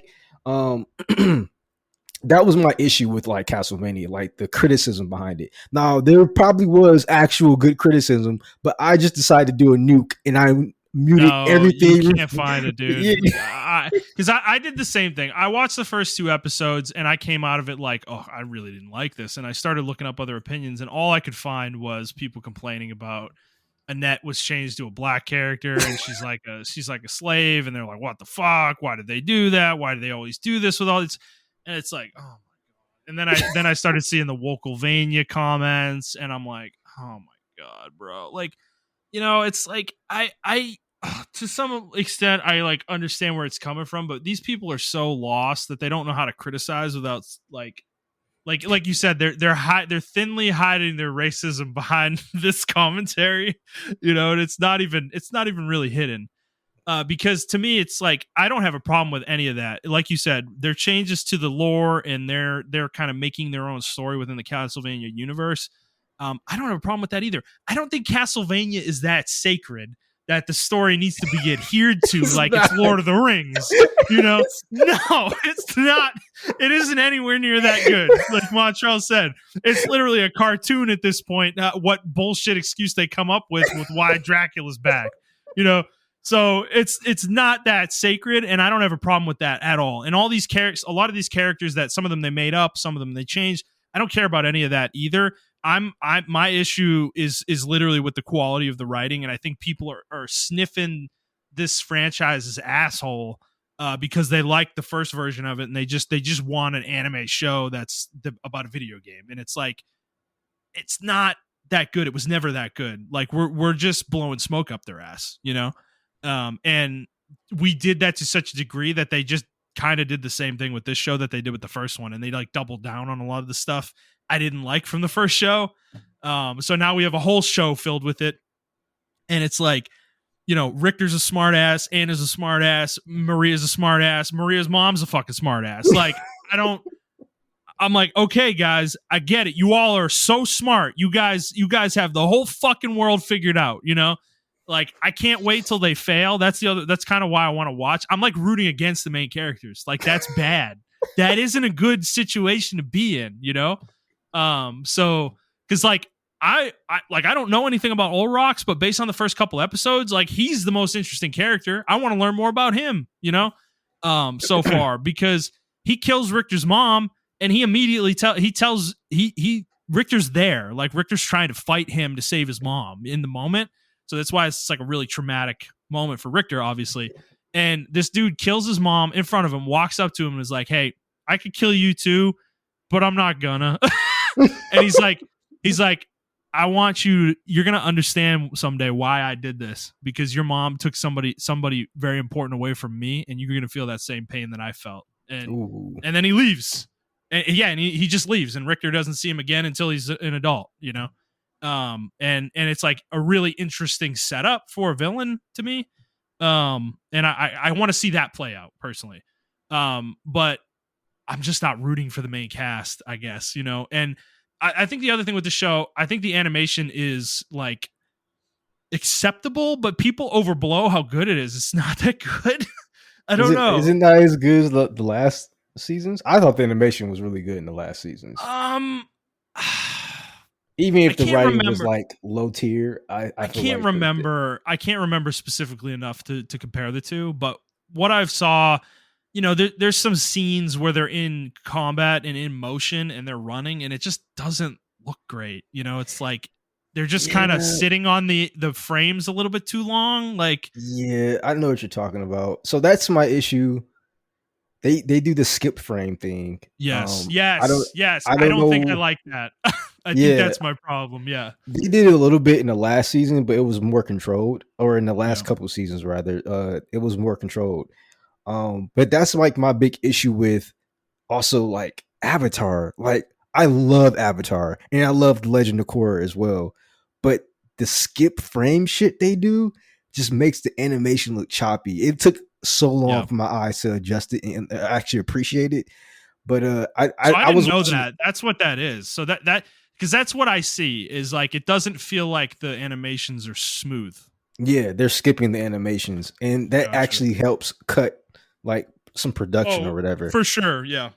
So, um, I understand why they do it, and I understand it is hard to do. But when it's done right, it looks fucking awesome. But when it's done shit, it looks really bad. Yeah, and And I I don't think was, it's shit. I don't yeah, like. I don't want it's to put in it in that between tier, because but it's when I was watching yeah, the previews for Nocturne, I was just like, "Ooh, yikes!" And I don't, I yeah. even because I was, I was with Well, Twitter. your little your mini teacup, your fucking English. Ooh, oh Ooh, yikes. dear. I actually was drinking tea when I was looking at ooh, yikes. Uh, but yeah, I don't know, man. Like Yeah. they're doing Devil May Cry, so I'm actually very interested to see how Devil May Cry turns out. I Mm, believe they got their A team on Devil May Cry right now. yeah. That's what I think. Yeah. But I don't know. We'll see. I mean, I didn't mean to cut you off though. Oh no, you're good. So I mean, I think I'm gonna check the rest of it out. I want to give it a fair shot, but and I'm sure I would expect the characters do get better. It's just I'm in the introductory phase of the show, the first 25%. So they're just trying to introduce characters in a very rapid fashion. And it's not hitting very well so far for me, I guess. And I think that's part of the issue is they might have too many characters they're trying to juggle in Mm-hmm. a show that's only 8 episodes with like 28-minute episode length. There's only so much you're going to be able to fit, and I'm a little concerned that they might have bit off a little bit more than they could chew Yeah. with that also. So yeah, I definitely don't agree with the most common criticism out there of the show. Like it's not that sacred of an IP. Also, it isn't unrealistic for these characters to be where they are within the framework of the time period, and who they are and what they are. So yeah, I don't. I think it's that all that stuff is fine. It's really the core of what the show is kind of where the problems lie for me. So Yeah, and I see a lot. I mean, I see a lot of like shows kind of deviating from the writing we've been given for the last 10 years. I think that's why shows like, or movies rather, like, even though Barbie kind of had that kind of writing, it was a little bit more digestible, in my opinion, because that's what they were kind yeah, of going for. But like Oppenheimer, right? It didn't really have that quippy stuff. I feel like the writing was fast. The movie itself was fast, but the yeah, writing, the dialogue was like slow and meticulous to let the viewer understand what the hell is going on. Like Oppenheimer, I don't know how you make equations and shit look fucking cool, but it did it. You know what I'm yeah, saying? And that movie would not have survived like 5 years ago, in my yeah, opinion. yeah. Um, it just goes to But show you how we're done with that level of writing as far as like the Marvel shit is mhm. going. Yeah, and I Um, mean Barbie. Like I mean, I didn't actually watch Oppenheimer, but I did watch Barbie. So, yeah. Barbie, dude, is I actually didn't dislike the writing very much at all. There's a couple specific sections where it gets a little heavy, I guess, heavy Mhm. handed, but for the most part, the characters that speak in that quippy way are very specific characters and they kind of Yeah. keep it contained to those characters and that is okay, that's totally fine. It's when it's everybody, you Yeah, know, exactly. where it becomes a problem. And Barbie doesn't do that at all, really, in my opinion. So that movie was very enjoyable in comparison. So I just think it's a trap, like Tony Stark became the poster child for this shit, and it's in Robert Downey Jr.'s portrayal of Tony Stark, and it's like I just I'm over it. I'm over it. When you hear Richter talking as an adult, I'm just like, oh my fucking god, you know. Like I don't need an emo like Sasuke type, but I would have kind of liked the pendulum to be a little bit more in that direction, with him. Instead, he's like a brash smartass, for the most part, and so Yeah, man. Bring emos back. Bring my edge lord characters back, man. I need them back. yeah, Like I don't need every character. So that's my thing with Devil May Cry. I need Dante to be cheesy one liners. That's what I need from him. I don't that's need it. him to be Tony No Stark. character, no character depth at all. Yeah, I need him to be that, bro, because that's what he's always been. He's always been the cheesy one liners and like the corny cool type of person who you think was like, ooh, I'm so cool. Not like, ooh, I'm so cool, but like, I don't know, it's almost Sonic level type cool. Like he's just a corny character, but he's so cool in the same sense. Yeah. Uh I not actually like the other version of Dante, the DMC version of him. I actually like that version, but he Mhm. is more of what you're describing, like more of the Richter type, Yeah. smart ass character. And I think a lot of people Oh. didn't like that at the time. But I thought it was cool. But Mm. yeah, I need them to do that to Dante. Like I need them to just make him. I need the cheesy one liners and all that shit like that. Just give me that. Don't give me Tony Stark in Devil May Cry or I don't even want. You know what? I can do a Spider-Man type Dante. I can do that. I just Okay. don't need to be. Yeah. I just need to be like Dante. I don't need to be. Yeah, like he kind of taunts his enemies a little bit, Yeah, Like yeah. That's exactly what Dante does. He taunts his enemies, and like yeah. that's what Spider-Man does as well. And I do need that. I just need him to write him like how he is in the fucking video games, which I think they do him Mhm. justice. So I Okay. don't need a Richter type, you know, smart ass character with Yeah. with not one liners, but just really quippy and stuff like that and all that shit like Yeah. that. So Yeah. Yeah, one other thing I want to say about the original with Dracula, I think the reason I found Dracula so compelling is that he was kind of like a force of nature within the universe. Like everybody knew who Dracula was, and all the vampires bowed down to him. Like he was the guy. And it was compelling to see that because he didn't really care. Like he he did. he didn't revel in that at all. He was almost fucking annoyed by it at a certain point. He's just like, I hate all of you. Like, I don't care about your political machinations, your little power struggles underneath. You're fucking weaklings, and I don't care. Like, and they legitimately were weaklings in comparison to him, you know? Like, because I remember, I think there was a moment where he just like obliterated one of his lieutenants, and Yeah. it was effortless. Yeah, Um, no, I liked him because of that too. I liked him because his whole motivation was like, listen, my wife died. yep, Before that, even he left everybody alone. Like it was just him and his wife. He was like, I'm chilling. Don't mess with me, and I won't mess with y'all. And yep, then and then we burned his wife. And then he's like, all right, now I have to kill everybody because I was just chilling. Like I wasn't even yeah. trying to mess with y'all. Yeah, So I like that. I like those type of characters where they're just like, leave me alone and I will not mess with you. But as soon as you mess with me, now it's on and I gotta tear everything up. And this is why I left everything in the first place. So I don't know. yeah, yeah. But it's funny though that like eventually he got bored of that war. Like Exactly. he's just like, I don't even want to do this anymore. Like, why am I even doing this? Like he just kind of wanted to die. Like it was weird, but he Yeah. he did he couldn't. Nobody could kill him. So he was just like, whatever, man. He just because I remember some scenes where he just had like two fingers on his fucking chin, and he's just like listening to his council or whatever bicker amongst each other, and he's just like, oh my god. Yeah, he's just like, So I don't even know why I did this. Like, I brought all these fuckers here, like fucking god. yeah, like I think he even said, like, yo, she was right. Like, revenge won't do anything. Cause she said it on her deathbed, like, don't seek revenge on them. It won't bring you justice or whatever. He was just Yeah, like, yeah, yeah, you know what? She was right once again. So I hate all of you. I don't care. Yep. Yep. All right. Well, if I watch more of that, I will give my full thoughts once I'm finished with it.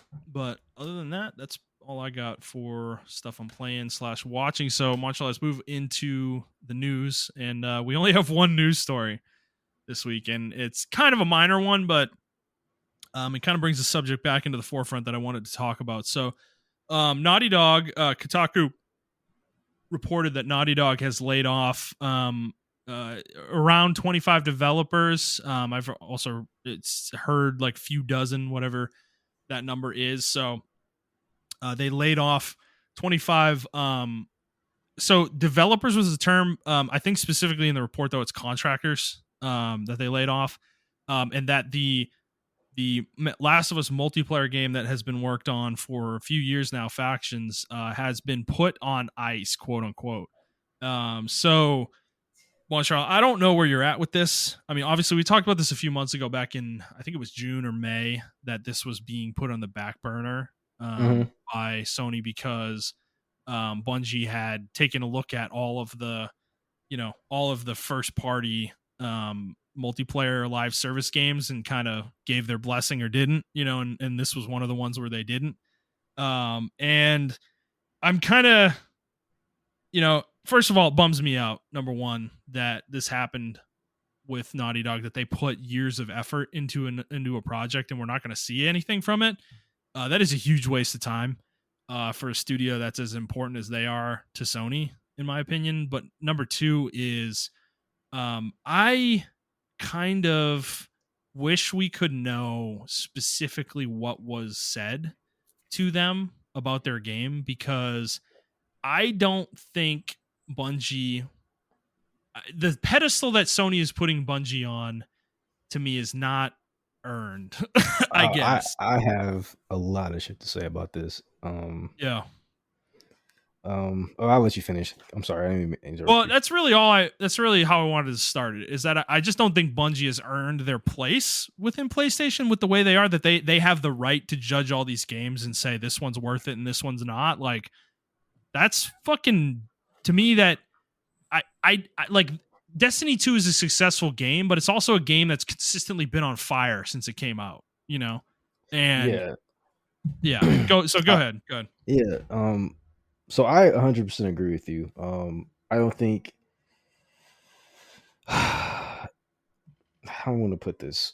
This is no offense to you, because you play Genshin, right? So Yeah, go ahead. I'm just like, it's a Oh no. lifestyle game. No, it's a What's the lifestyle game, right? Destiny's a Okay, yeah, yeah. lifestyle game, right? Oh, for sure, absolutely. It's in that So same vein. Yep. yeah, so of course it's player model and it's player count. Even me, right? For Final Fantasy 14, you get into a rhythm of the game, it becomes your everyday life for Yep. probably about 4 or 5, or probably about 3 or 4 months. That's why usually my time cycle with like Final Fantasy. Then I put it down. Yeah. Um, but you come in, you do your dailies, your quests, you do your raids or whatever the case may be, your dungeons, and then you leave. That's what Destiny is, and it's an addiction cycle, in my opinion. Right? It's a player loop, or you can call it an addiction cycle, whatever the case. I think Destiny is more so of an addiction cycle at this point for a lot of players. Mm-hmm. I don't think the game is that good. Even DJ tried to get back into it, and he like kind of dropped it after a while. And he was like hardcore Destiny. I was hardcore Destiny, Mm-hmm. and I just can't get back into the rhythm of the game because honestly, it hasn't changed. The rhythm of the game hasn't changed since Destiny 1. Like, you Mm-hmm. still log in, the resets are every Tuesday. You still do your fucking strikes, your raid once a week, and then you do some of your multiplayer, your PvP dailies or whatever, and then you log out, and that is it. That is from what I noticed, and it hasn't changed. Yeah. So yeah, I 100% agree with you. I don't feel like Bungie earned its place because Destiny 2 released on Crate on Fire, Destiny 1 released on Fire, and they fixed both of those games. It depends on your definition of fixed. But I also watched the GDC stuff with Destiny, and they have a formula to keep players addicted. And they have a formula to, have players buy from the Eververse and everything. Like they did these conferences for developers. And Mhm. that is their main focus. When I think people think Bungie, they're thinking about Halo Bungie, and that Bungie is long gone. Like I've accepted that we're never getting when they were play testing games. They're just like, is this fun? I'm Yeah. like, all right, this is not fun for us, Like, for instance, right? People wanted Halo 2 to be more competitive or Halo 3 to be more competitive because Halo 2 was competitive. It was like, is it fun though? Like, yeah, it's competitive, but is it fun? Mm, Yeah. it's not that Yeah. fun. That's why they did the steps what they did with Reach. And I hated Reach for the longest, but then I come to appreciate it because I'm like, yeah, it's just fun. Like you can play seriously, but it's also fun for the average person. So Mm. they're not that company anymore. Like we have to get past that. And I think PlayStation still thinks they're that company, in my opinion. And Yeah. PlayStation also sees them from the monetization aspect of it too. And what I think they did for factions or factions 2 or whatever, I think Naughty Dog was like, hey, we're still working on this game, and they didn't know how to monetize it. I think that's what Yeah. the whole thing is. In my honest opinion, I think they had a vision for it, and they have the gameplay for it. They have the game modes ready for it. They just couldn't monetize it. How are we going to monetize this? Because we can't sell like skins. Yeah. Like we can't sell Yeah. like We're in crafting gear. PUBG. We're gonna sell a fucking baseball cap to you. Yeah, exactly. Like you can't do that. You will break the game. Like you'll break the whole mood of the game, right? So you can't do that. Yeah. And people were addicted to Factions 1 because Factions 1 was just fucking fun, right? Yeah. And that's what we wanted. That's the gameplay we wanted. And I honestly believe like this is the I'm not sucking like Naughty Dog's dick or whatever, but I honestly believe that's what they wanted as well. They wanted a more improved version of that, and PlayStation was like, "But you need to monetize it, bro. Monetize it."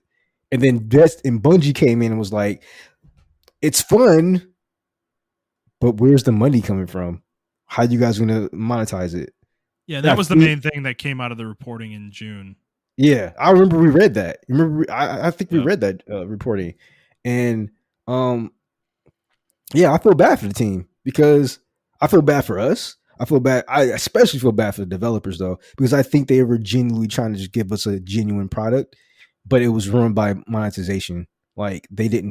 couldn't figure out how to monetize it. Yeah. That's the only reason I can see why this took so long and why it got put on ice because we all know what PlayStation's end goal is. They want to become the new games as a service. They're looking for those games as a service, and this is not going to be one of them. So It didn't that's have to be though. This is why I'm so bummed about this, dude. It's like, okay, maybe it's not monetizable, but goddamn, dude, you could have sold it for $70 probably. Like, I think people would have bought it as an add-on for like $30, $30 to $40. or that too. Yeah, but there were rumors going around that they were trying to make a single player component for the game and they were going to Oh, release okay. that alongside of it, and it could have been a $70 box product with the multiplayer mode. And fuck it, dude. That would have been enough to me. Like, I would have been happy with that. Like, the fact that we're getting nothing out of this sucks, dude. Like, it fucking blows to me, you know? Because we could have gotten a multiplayer mode out of The Last of Us 2, but they decided to spin it off because the scope got too big. But and we don't know the state of the game that the game was in when Bungie looked at it. We Yeah, don't. But exactly. We don't. I also I just don't I don't feel like Bungie has earned the right to be the arbiter of this for a company like Naughty Dog. Like what? Like That's what's really crazy to me. I don't know how I would personally feel if I was like, and I don't even think Neil Druckmann's on this project. I mean, I know yeah. he's still on it, He but runs like, the studio, dude. He runs the studio though. So I don't all of think this his head affects is. him. I don't think his head's focused on. I think his head's focused on the show. That's I what know, I but he definitely feels a certain type of way about this. There's no way he was happy. That studio cannot be happy about what happened with this shit. oh Dude. yeah, yeah. Like, I think I agree because if that was my studio, no matter what I was doing, if I'm at the head of the studio and I'm like, all right, Justin, I want you to be the head right now. I'm of this project. I'm actually focused on yeah, this project. I'm yeah, going to come in and check with you every once in a while, but I'm still running on this project over here. My mind is still going to be on that project. that I and this is my studio, and then you have another studio come in that you just bought and like, hey y'all, that game's ass. You're not gonna release it. I'm gonna tell them not to release it. Like, who are you, bro? Who are you to tell me not to release my game? Yeah. You Right. can't even finish your game. I finished Right. mine. You know?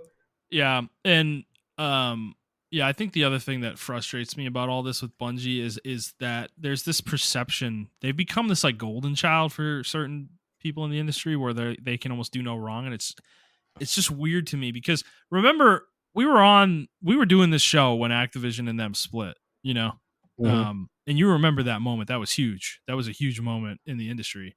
But I remember saying at the time, and I still feel this way now, that as much as Activision was probably a money grubbing asshole partner, that at the same time, Bungie had also fucked things up, you know? So it wasn't completely on Activision that this fell apart, that this wasn't going to work, you know? And it frustrates me a lot that that's the perception though now, because when people talk about that falling apart, that deal falling apart, they just say, "Oh yeah, fucking Activision," you know. It's like, I Do mean, people still really talk like that for Bungie? absolutely, dude. Absolutely. Maybe I I've need to heard it listen to a on. podcast. I need to listen Yeah, to no, more. there's a major podcast where one of the people on that show talks about that deal like that. that Bungie's like, you know, kind of unimpeachable, and like that basically like, oh yeah, Activision, of course it fell apart with Activision. They just wanted 3 games and they wanted unreasonable, you know, revenue and shit. And maybe they did. That might be true, but that Yeah. doesn't mean that Bungie was like a perfect partner either, you know? Well, I remember when people were leaving, because remember they got rid of Martin, the guy who Yeah. did the soundtrack and everything for Bungie and everything like that. Yeah. And I remember Yeah, yeah. and he was even saying like it wasn't. People thought it was Activision, and he was like, no, it's Bungie. And then it was other people who left Bungie was like, it's actually Bungie, bro.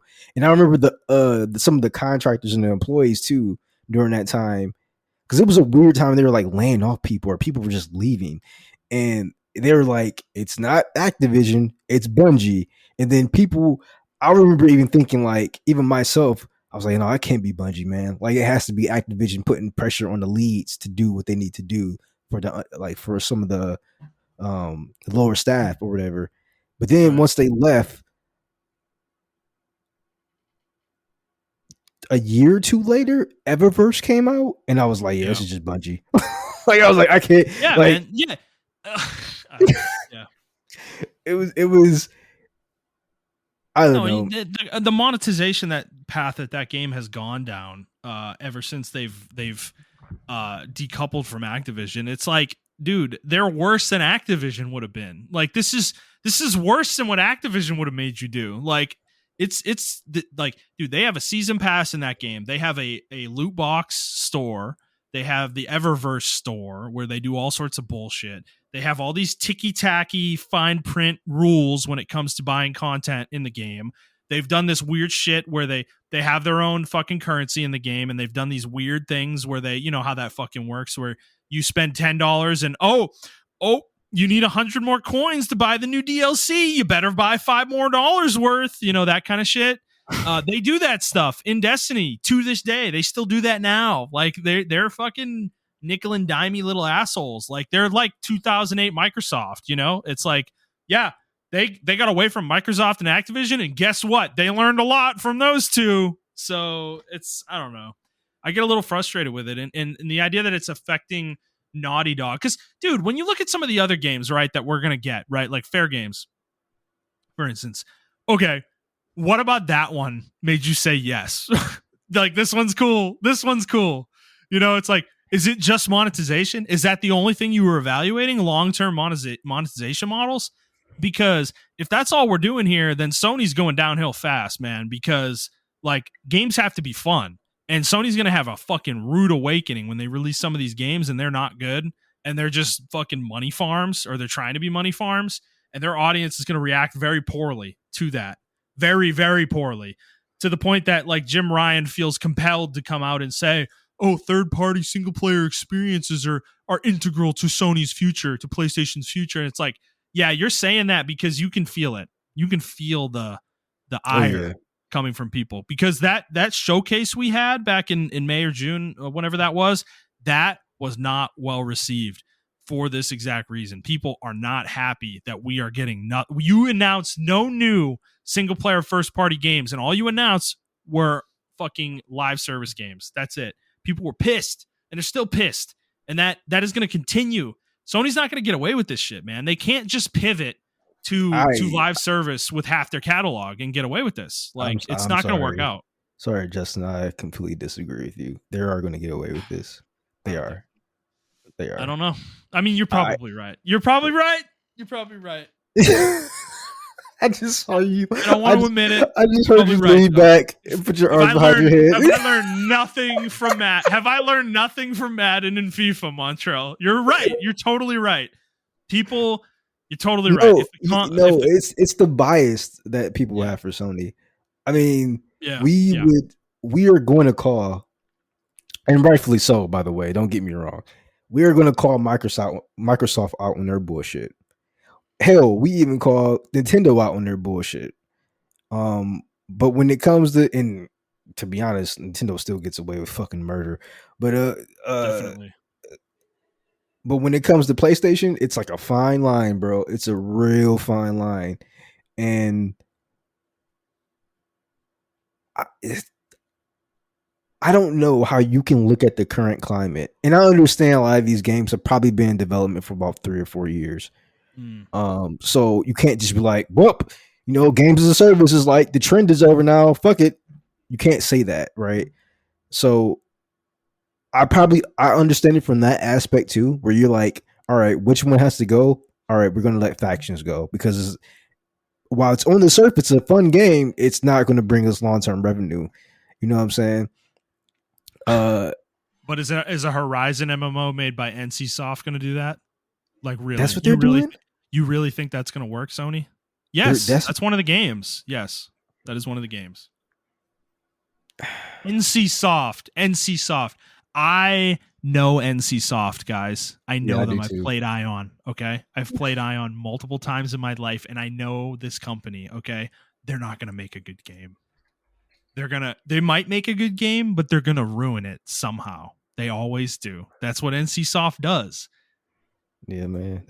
I have no faith in them. The idea that Sony thinks they're the ones, like, I'm sorry, that is a miss to me. Yeah, damn, they made Guild Wars. Their judgment is coming. Like, their judgment, I'm starting to question their judgment. Like, NCSoft is the partner you chose to make your Horizon MMO. NCSoft, really?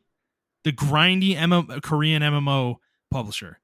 Like, okay. I mean, okay. I don't know, man. I don't think they understand what they're doing. I like that they're branching out, right, from the single player third party, because we always talked about that. But I think their choices that they're making right now are not. We're just going to make third-person live service games. I mean, what's the difference here? Like, what games are they making that, like, fucking dude? Helldivers went from a isometric twin-stick shooter to a third-person shooter. Like, what? They're all third-person. They're still going to be third-person, even the live service games. I don't mind the third person. I just don't like the third person or the games as a service aspect. I really don't like that. I think that trend has died.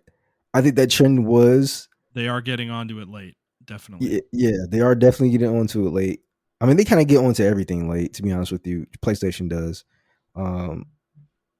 And they suffer because of that. I mean, I don't know, man. Like, just the industry at large, I don't know how you can look at.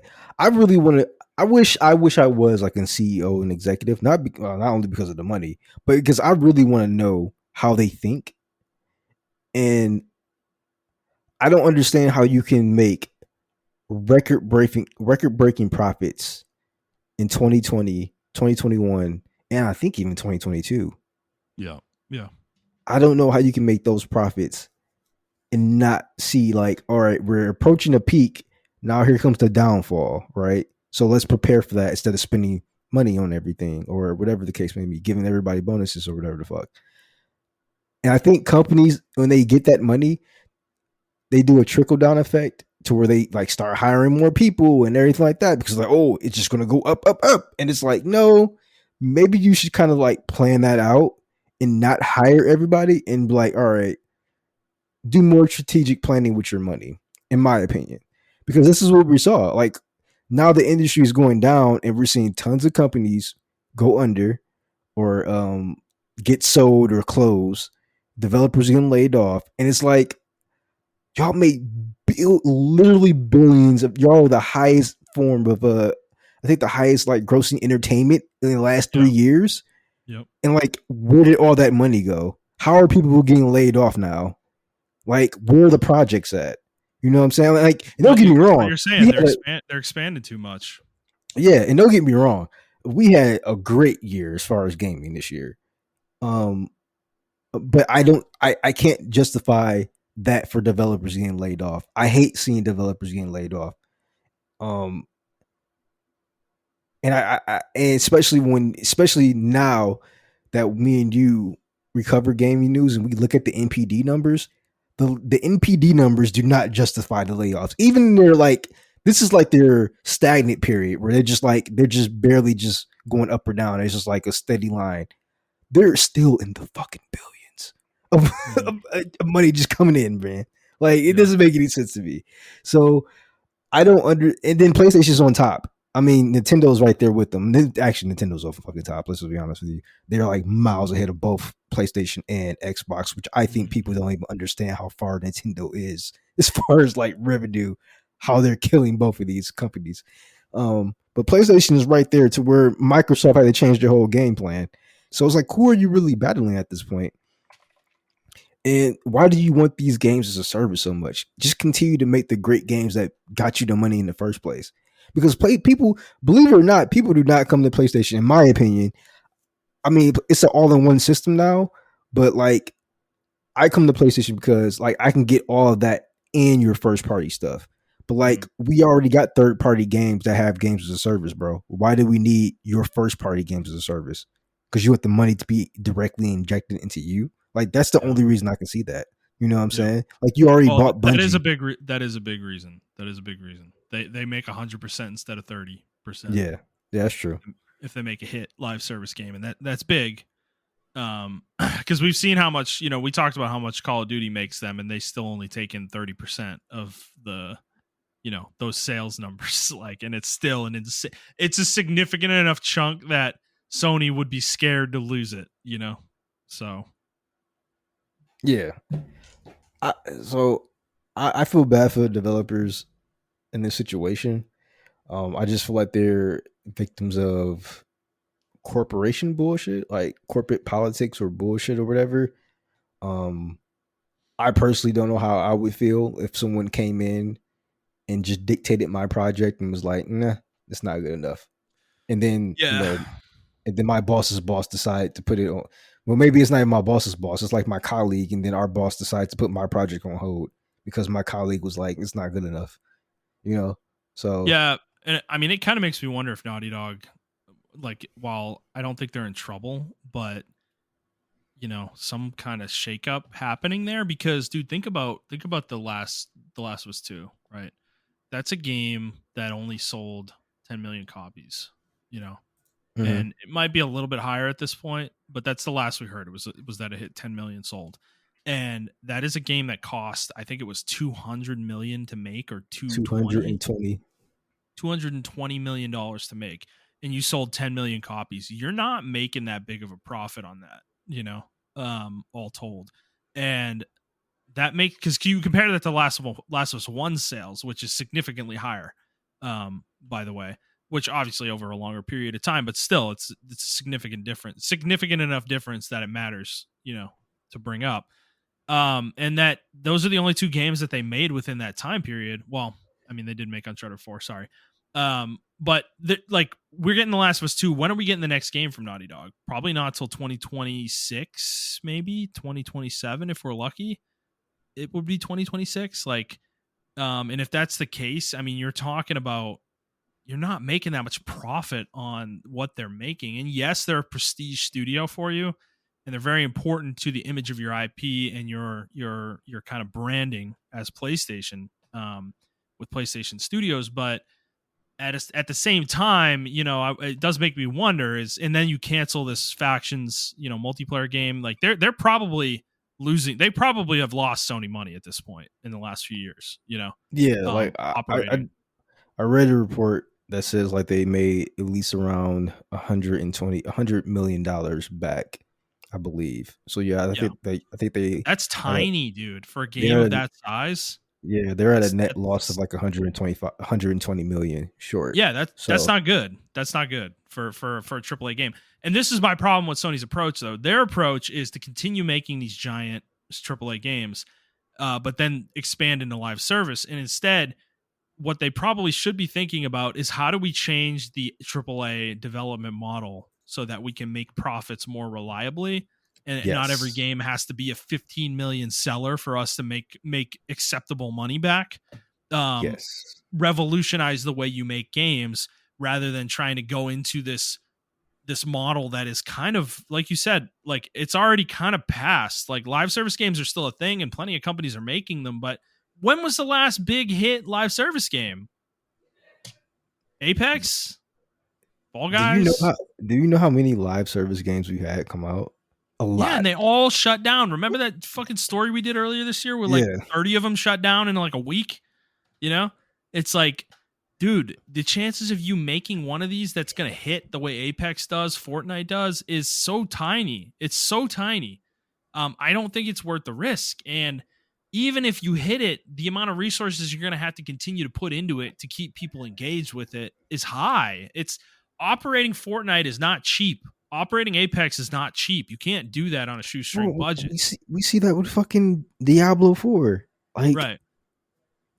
it was a hit, and then people played it and was like, I'm not sure about this game. And And then it Blizzard's just not prepared to keep people engaged. They don't know how to make the content model work to keep people yeah. engaged. And they've been doing this since like World of Warcraft. Right. So it's like, Right. so It's it's freaking definitely crazy. unpredictable. I think it's a gamble. And I don't understand why companies keep putting their money on it because it's a huge fucking risk. I think what should happen now, in my opinion, like I agree with you, they need to revolutionize the way we do development. I think it's we're in the development bubble for developers. I feel like, yeah, if you don't hit 15, 20 million, then you're automatically considered a flop. Like, I mean, obviously, The Last of Us 2 was considered a flop. In a lot of the business eye and everything like that. And a game of that caliber, in my opinion, like I played the game and I was like, yo, this game's really fucking good. Mhm. Um, but to call it a flop is just crazy to me. But it flopped. And my thing is, I think what companies need to start doing is like you can have a big company like Naughty Dog, but like have separate teams within it doing separate smaller projects. And then if one of them like, breaks off, we kind of put a little bit more money into that. But like split your money up. 50 million projects or $50 million projects split between three people. You could have took that Mhm. $200 million profit, or not profit, but $200 million you put into the game and made like four games with $50 million. And Right. then, do what you need to do. I feel like I don't know actually I'm very curious to see Ghost of Tsushima's like profit or budget. Well, I want to bring up a game is Control. Control had a $30 million budget, dude, and Yeah, that's like and that's like a that's AAA. That's a AAA game. and that was a fucking hit. I will And say they're not in the U.S., so development okay, costs are a little bit lower, but or a lot lower probably. But there are probably some lessons to learn there on what they did. I mean, do you need to spend $220 million to you, make you The Last of Us Part Two? Is you that don't. You that don't. seems excessive? And you know why? Look at Ghost of Tsushima, $60 million budget. Wow. Okay, that's crazy. I actually can't believe that. Wow. For that game is super well made for that budget. That's nuts, dude. Yeah, so And like then The Last of Us Part 2 then is like spending out their asshole, in yeah, comparison. And they also made yeah. a game way too big. They didn't need to make the game as long as it was. And remember, me and you were on the fence about this. We still didn't know what this game was. Ghost of Tsushima, we did not know what this game was. We bought it purely off word of mouth. I don't even know why we bought this game. We just bought it. And we're like, I think I don't why remember. I'm did we trying to buy this remember. game? Well, because Last of Us 2 had just come out and we were coming off that, right? I Yeah. remember like they came out within a month or two of each other.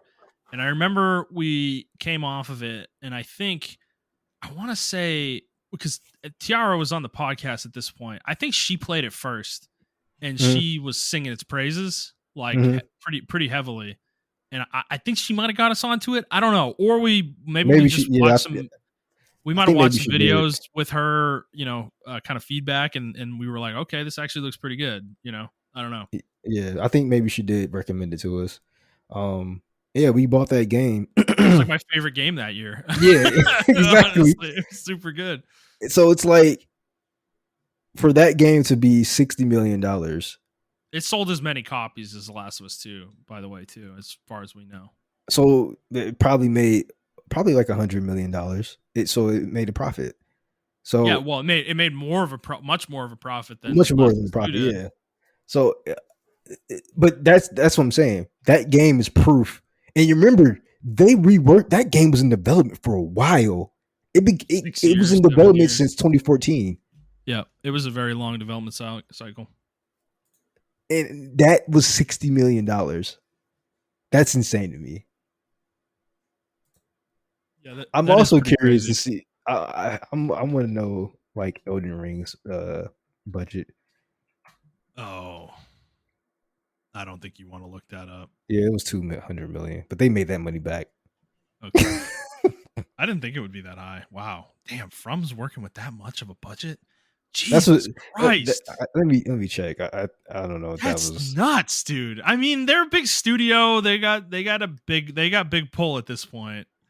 Bandai's like, they're probably giving them a lot of rope nowadays. So, but that is pretty nuts. Actually, you know what? They don't. No one really knows how much they made. Some people are speculating it was about 200 million, but they don't really know the actual budget. Okay. Yeah.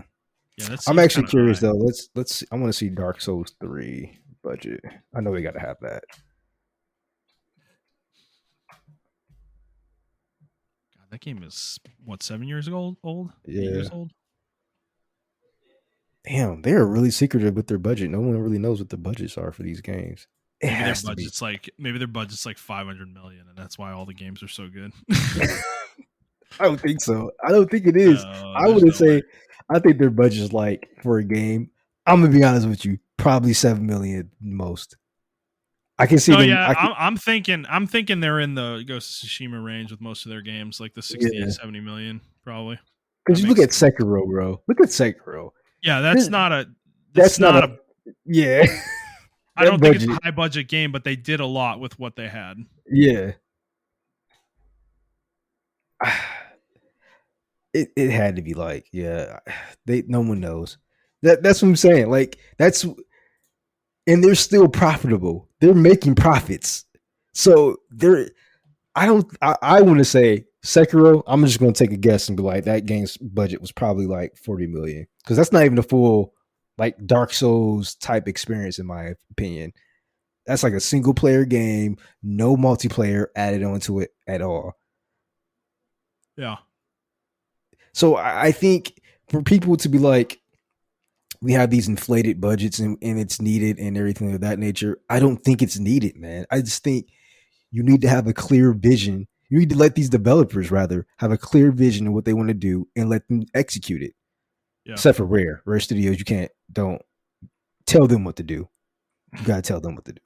No. Don't let them do what they want to do. But like everybody else, we don't need these like inflated $500 million budgets and all this other stuff like that, because it's just it's just not realistic, man. Like there should be in no world a budget should be $500 million. Like that is insane. Yeah. When the fake rumor that came out for Grand Theft Auto 6 was like $1 billion, I actually believed it though. I'm like, I couldn't Remember the believe that. Star Wars MMO, Star Wars: The Old Republic? That was 500 million. You remember Yeah, that? yeah, What a disaster, dude! And it was like all in audio. You know. yeah. That doesn't make any sense to me. Well, I looked up a game because I was curious. Is Neo what the budget is? What do you think the budget in Neo was? Oh, probably 10 or 20 million. Yeah, 20 million supposedly for that game. And Neo 1 is an immaculately made video game. They made it for $20 million. So I don't really I don't know. That's bonkers, dude. That The Last of Us had a budget 11 times as big as Neo. Like, I'm kind of curious about Neo 2. I'm trying to find that, but I can't really find it right now. Yeah, they probably. I just usually assume they probably double it or give like an extra couple million. You know. Okay, let's say that 40 million for Neo 2. I mean, you've played Neo 2 to completion, so that's crazy. That's a crazy budget for a game that good. Like, I don't know. But Yeah, you know what? I just there's a Reddit post that says that Neo feels low budget and cheap, and I'm like, oh my god, dude. Okay. you know what? I can understand that. No, I'm not. I love the game, but I definitely understand why they feel that way. I just feel like it's put its money in other places. Put its money in the animation, as far as like in the mechanics of the game. Okay, I guess I see that from like the story and presentation perspective. I can understand that. Yeah, from the story and the presentation and the level design of the game, you can see it from that the way of the game. It's not an open world game. The level design is so good. No, you know what I like about Neo, and that's what I actually like about Neo. It's the mission structures for me work very well for this type of game. Yeah, I think a lot of games sometimes just need to be mission based. I don't need a vast open world to explore in. I don't need that. Well, we're getting it from Team Ninja though, so we'll see. Oh yeah, that game looks fucking cool. So it's one of those things where it's like they have not failed me yet. Like, yeah, they just haven't failed me yet. You know what? The props that people should be giving to Team Ninja, or the props that people give Platinum, is the props they should give to Team Ninja, because they were there the entire time. The entire time they were there. In my opinion, they haven't missed. I think they probably missed with the one Ninja Gaiden game I played. It was like Ninja Gaiden XY or some bullshit like that. But like, what about Wolong or like I like Wolong. I like Stranger in Paradise. Okay, they're not like complete shit.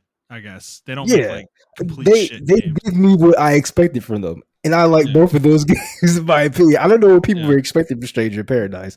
I was like, this is exactly what I expected. I mean, there was nothing in the marketing of that game that suggested it would be anything other than what it was. So, exactly. Yeah. So I don't know how you can look at that game and like, I'm going to get a quality Final Fantasy experience. That was not what I got. I was like, I'm going to level production. No, bro. No, dude. No, man. I got Jack yelling chaos, and that's what the fuck I wanted. I was like, go fuck yourself or whatever. Playing some fucking Lip Biscuit, bro. Let's fucking go. Like, it makes no fucking sense in the context. I can't believe that's real. Oh my god, it makes no sense in the context of the game at all. It's like, it's amazing. It's so good. Yeah, bullshit. Earbuds in, Limp Bizkit. Like, oh my god, dude, like blowing his fucking ears out. You know. You know what? I think that was more so for like older players like me and you, because we kind of grew up in that corny era of video games where they're doing dumb shit. Well, like that. Dude, the way he meets the other two like characters too, where they just walking down a road and they run into each other and they're just like, and then they like pull their crystals out and they put it like, you know, like Kingdom Hearts style in like a circle together, and they're like, oh, you have one too? Oh, you have one too? And then they're like, well, I guess we're going on an adventure together. You know, it's like that kind of thing. Yeah, it's so early 2000s, bro. Oh my god. And when I was playing that game, I was just like, yo, this would probably be my dream game of like 2004, yes, sir, bro. Absolutely, man. it's like Kingdom Hearts, like adult Kingdom Hearts, basically. I think the players can appreciate that. They couldn't appreciate it, and they're just like, "This is corny." And I'm like, "Yo, you have no Yeah. idea what corny is if you play JRPGs back in the Oh day, my because god. they made no fucking sense, and we Play love Kingdom those Hearts games. 1, man. Kingdom Hearts 1. Just go play that. All right. Makes no fucking. I went back and played it, and the presentation is good, but the story still makes no fucking sense. Like, where's Sora's parents? Why are they not concerned about Sora? Dude, Sora has a mom. She said Yeah. she literally yells his name at one point and is like, Sora, come get dinner or something along those lines. So they exist. Like, they're real people that exist. And yet they're just AWOL. They must be like literally losing their minds. Like, where's our son? Oh my god, where's our son? Oh my god, our son died. He just disappeared when he was like 11. We haven't seen him since. Yeah, Kyrie goes to school, and like in Kingdom Hearts 2, she's like coming back from school, Oh, and she's like yep, looking back at Destiny Island and everything. So I'm yep. like, there's a city in the Destiny Island world, like, that has like a functioning place, and no one's talking about this shit. Like, it's just weird as fuck. It makes no sense Yeah, within the Kyrie must context. have had a conversation with the parents at some point. Like, hey, do you know where Sora is, Kyrie? Hey, Kyrie. And Kyrie's like, oh, no, I haven't seen Sora in a while. Bro, why are kids just on an island by themselves? I know, It just makes no unsupervised. it makes no sense. Okay, we have gotten severely. Yeah, we got far. We're talking about parenting in Kingdom Hearts games. Last thing I wanted to. Yeah, go ahead. I'm just saying. I think the budgets in games are crazy, and I think this story is indicative of that. But yeah, continue. Yeah, I don't think I wish we had gotten something from Naughty Dog for this project, and I hope we do at some point, that they don't just throw it away. I really hope the studio doesn't shut down. They're not going to shut down. I don't think that's a realistic endpoint for them. Like, I could see a severe leadership shakeup if things don't turn around necessarily with the next game. Like, I think the success of the show is probably buying Neil some time for sure, like 100%. But I do think the next game is going to be really important for them. If that's The Last of Us 3, which I assume it is, it's going to be a really big game for that studio. So we will certainly see and keep track of it. I want to know what that game is for sure, but I don't know. I think the budget probably got cut for that game. I think it's still in production, yes, but I think they cut the budget for that game. No, for me, if I was I'm just saying, if I was PlayStation, I would look at the profits of. We just saw the profits. I would look at the profits of this and be like, should we do this? Should we give them another $200 million before they come up short again? Well, that's what I'm saying. I think the show is really doing them some favors right now. The popularity of that and success of that. But I mean, who knows? Jim Ryan's out the door in a few months. So, honestly, we'll see what Hiroki Totoki decides to do, what his direction is going to be for the overall PlayStation, ship, I guess I should say. We're not going to know for a while. Like, a lot of the stuff that Jim Ryan put in motion isn't just going to get canceled overnight, so I would expect we're not going to really find out for a couple of years at least with him. But I'll be interested to see, though, because I mean, with new leadership comes changes. That is almost always true. So no matter what they say. So, all right, Montrell, while we were talking, you reminded me about MPD numbers. We didn't talk about August's Circana numbers. Sorry, excuse me. Let me correct that. I fucking hate that name change. I don't know why they did it. So let's just go through this real quick, and then that'll be it for us today.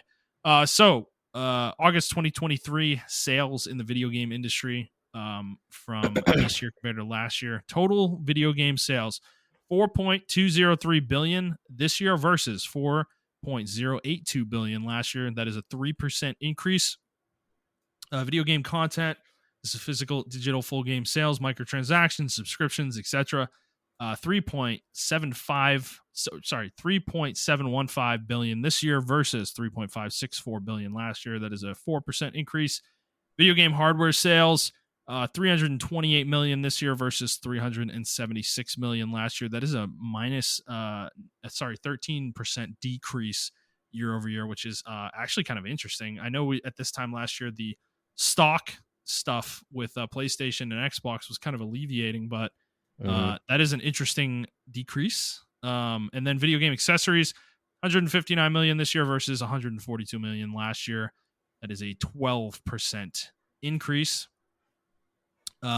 Moving on to the full year so far, total video game sales for the year, $34.885 billion this year versus $34.359 billion last year. That is a 2% increase. Video game content, $30.231 billion this year versus $30.086 billion last year. That's basically within a 1% increase. Video game hardware sales, $3.247 billion this year versus $2.869 billion last year. That is a 13% increase still overall, despite the couple months in a row we've had negatives on that. Video game accessories, $1.407 billion this year versus $1.404 billion last year. That is a basically 0% change. Very small change. So video game industry mostly flat, a little bit of an increase. This has kind of been the trend for the whole year so far. The industry is kind of plateauing a little bit, and we'll see if that continues for the rest of the year. Moving on, top 20 best-selling games in the U.S. for August 2023. And Montrell, nothing changes, bro. Nothing ever changes. Nothing. It's literally the worst in the franchise right now. Like, not even nothing. It's literally the worst one. Changes. I mean, what else did you expect, though? Realistically, right? We don't know the numbers, right? We don't know the numbers on this top 20 list. So the gap between number 1 and number 2 could be literally 10 million copies. That's true. So what else was going to happen here? Madden NFL 24 is number 1, guys. Number 1, the highest selling game in the US. I mean, it's just, what more can we say at this point, dude? Like, it's literally the worst one. Like, bar none. It doesn't matter. This is why your point earlier about PlayStation's the live service games is well taken. This is exactly why. Madden could literally poop out a game that doesn't even have Madden on the cover. Like, it doesn't even say the right thing, and they would still sell fucking 35 million copies. Like, it just does not matter what they do. They could put Madden 2005 in next year's version of Madden and sell that, and they would probably still sell 30 million copies. It's just people just getting this mixed up with 2K. No, yeah, this one has a 6.5. No, it's bad. Yeah. Oh, okay. You know That's what? where we're living, man. We know what we said. We're not going to do it. We're not going to do it. All right, you got Moving it. On. Good job, Madden. Yeah. Yep. Good job. All right, number 2, Armored Core 6: Fires of Rubicon. Not surprised. This one's the third one I'm surprised about, though. Number 3, Remnant 2, which was number 1 last month. So continuing to sell very well is Remnant 2. That game is doing very well. Number 4, Call of Duty Modern Warfare 2. Number 5, Hogwarts Legacy. Number 6, The Legend of Zelda Tears of the Kingdom. Number 7, Diablo 4. Number 8, MLB The Show. Number 9, Minecraft. Number 10, Mario Kart 8. Oh my god. Still outselling the brand new game from Nintendo, which is number 11, Pikmin 4. Number 12, Star Wars Jedi Survivor. With its fucking 2 colons in the title. Number 13, Street Fighter 6. Number 14, Elden Ring, somehow still on this fucking list. Number 15, FIFA 23. Number 16, God of War Ragnarok. Number 17, Final Fantasy 16. Number 18, Gran Turismo 7. Number 19, Marvel Spider-Man Miles Morales. And number 20, Tom Clancy's Rainbow Six Siege. And can I just say, this list is starting to become boring every month because we keep getting every year like one new all-time classic that just continuously lives on this fucking list, and it's literally half the list is old games at this point. Yeah, it's just It is wild to me that this is the way the video game industry still works. It's like you got Mario Kart 8, Minecraft, fucking Elden Ring, fucking God of War Ragnarok, Gran Turismo 7 came out last year, Marvel Spider-Man Miles Morales, Rainbow Six Siege is on here. Like what? Like like Modern Warfare 2 is last year's game. Like what? Like what the hell, man? You know, People don't play video games, man. they really I'm, don't. They really fucking don't. They really don't. They definitely they definitely do not. Otherwise, we would be seeing something different here, man. It's crazy. wow. I So do I want to. read this little Yeah. blurb here. It says there were several August releases that didn't make it into the bestsellers list. Bound Rush, Yes. Cyberpunk, Stray Gods, Immortals of Avium were released during the reporting period, but didn't break the top 20. Immortals at least is reported to have seen poor sales and actually laid off developers. Yeah, we talked about that last week. Yep. And they mentioned why Baldur's Gate is not on here. Which it Oh, it would have said been. yeah, it says They said it would have been. It's not. It's apparently not part of Circana's reporting panel, is what they said. So, okay, that makes sense. but they did say that the game would absolutely be very close to the top of the list if it was on here. So, Okay. yeah, don't. Many of you probably noticed that when I was reading the list out. Like, where's Baldur's Gate? Yeah, it's on there. It's just not reported. So, Damn, I was hoping Cyberpunk would at least be up there. A lot of people were talking about that well, game. September, right? Remember, Phantom Liberty didn't come out till September. This is for August. So, I'm not Cyberpunk. I'm sorry, I meant Bomb oh, Rush. Bomb Rush, Yeah, Cyberpunk. yeah, Yes, Bomb yes, Rush yes. Cyberpunk. I Yeah. mean, I don't It's expect a a game really like niche that. game. Yeah, Yeah, a game like that's not going to make this kind of list, dude. This is I was top hoping 20 it would. best selling overall in the US. I mean, Yeah, they have to beat out Mario Kart 8, you know, and Minecraft. They're not going to do that. You know, and all-time classics like Gran Turismo 7.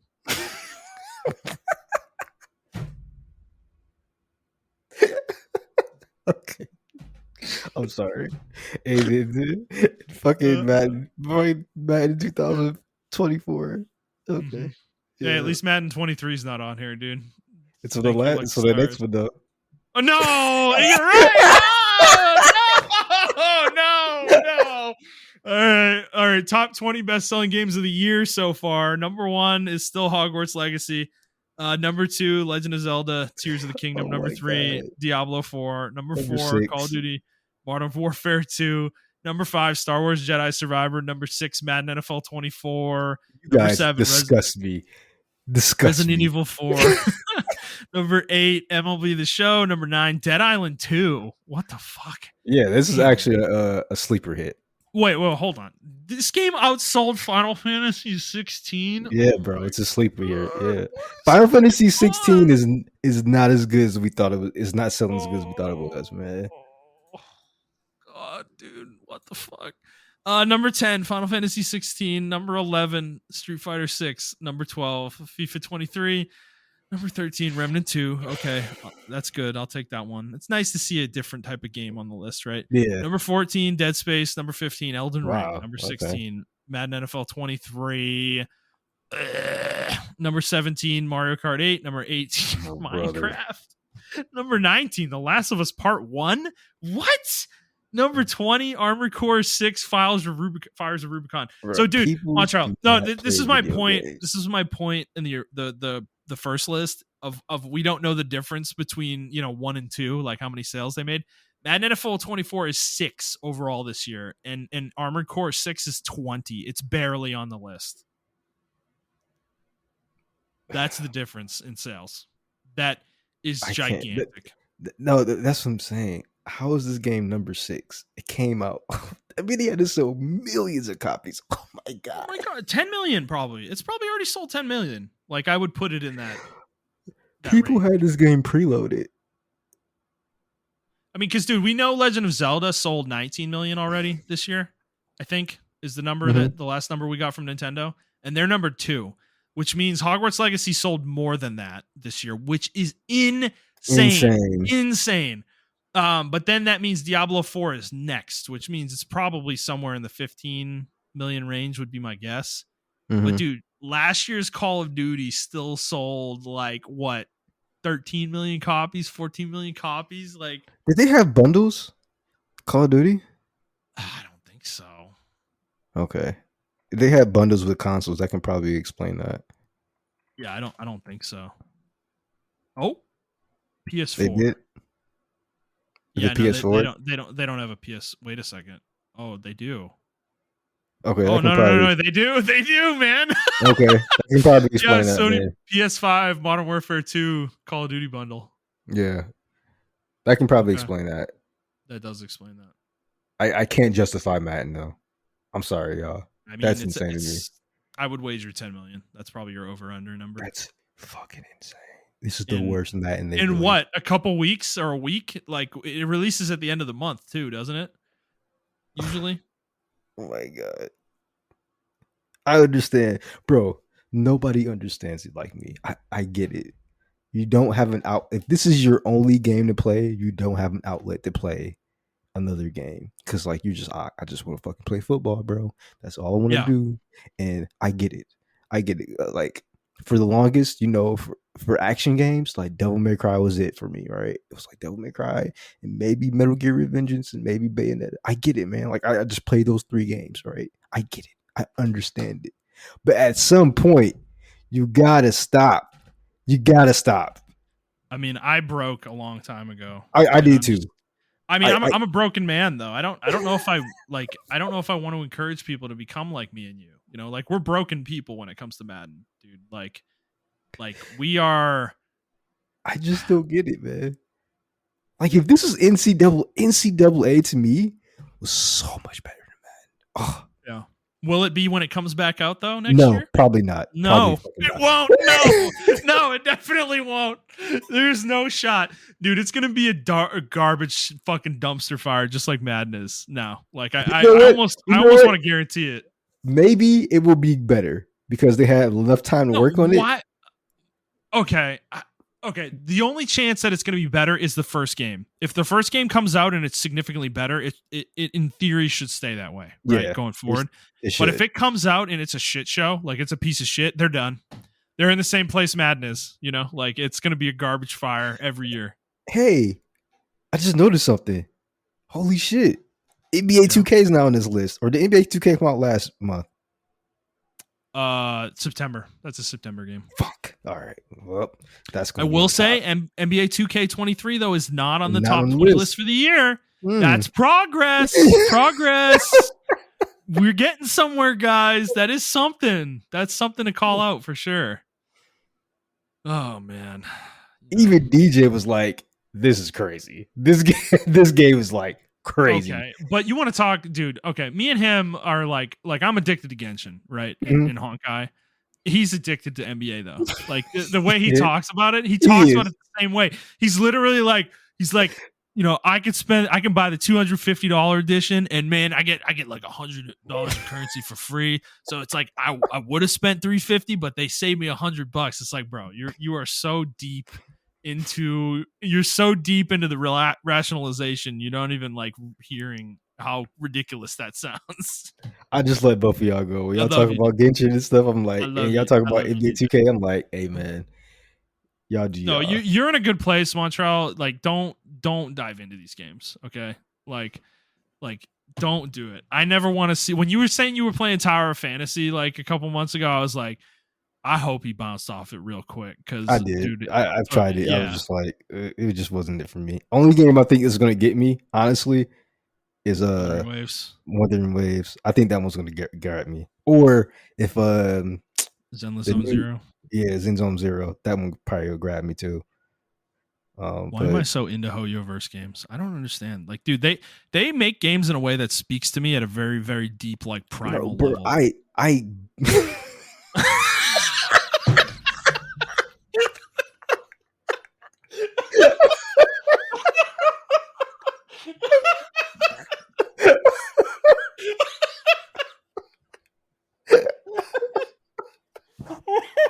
what the fuck was that just?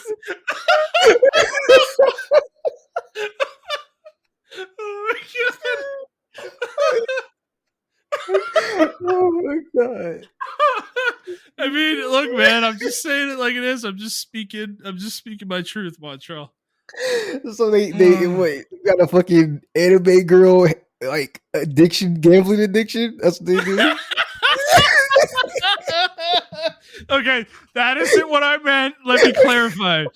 That is not what I meant. It's everything else. It's the like progression systems and the fucking the way the story is and the exploration and all that. Like that all that stuff for some reason speaks to me very very much.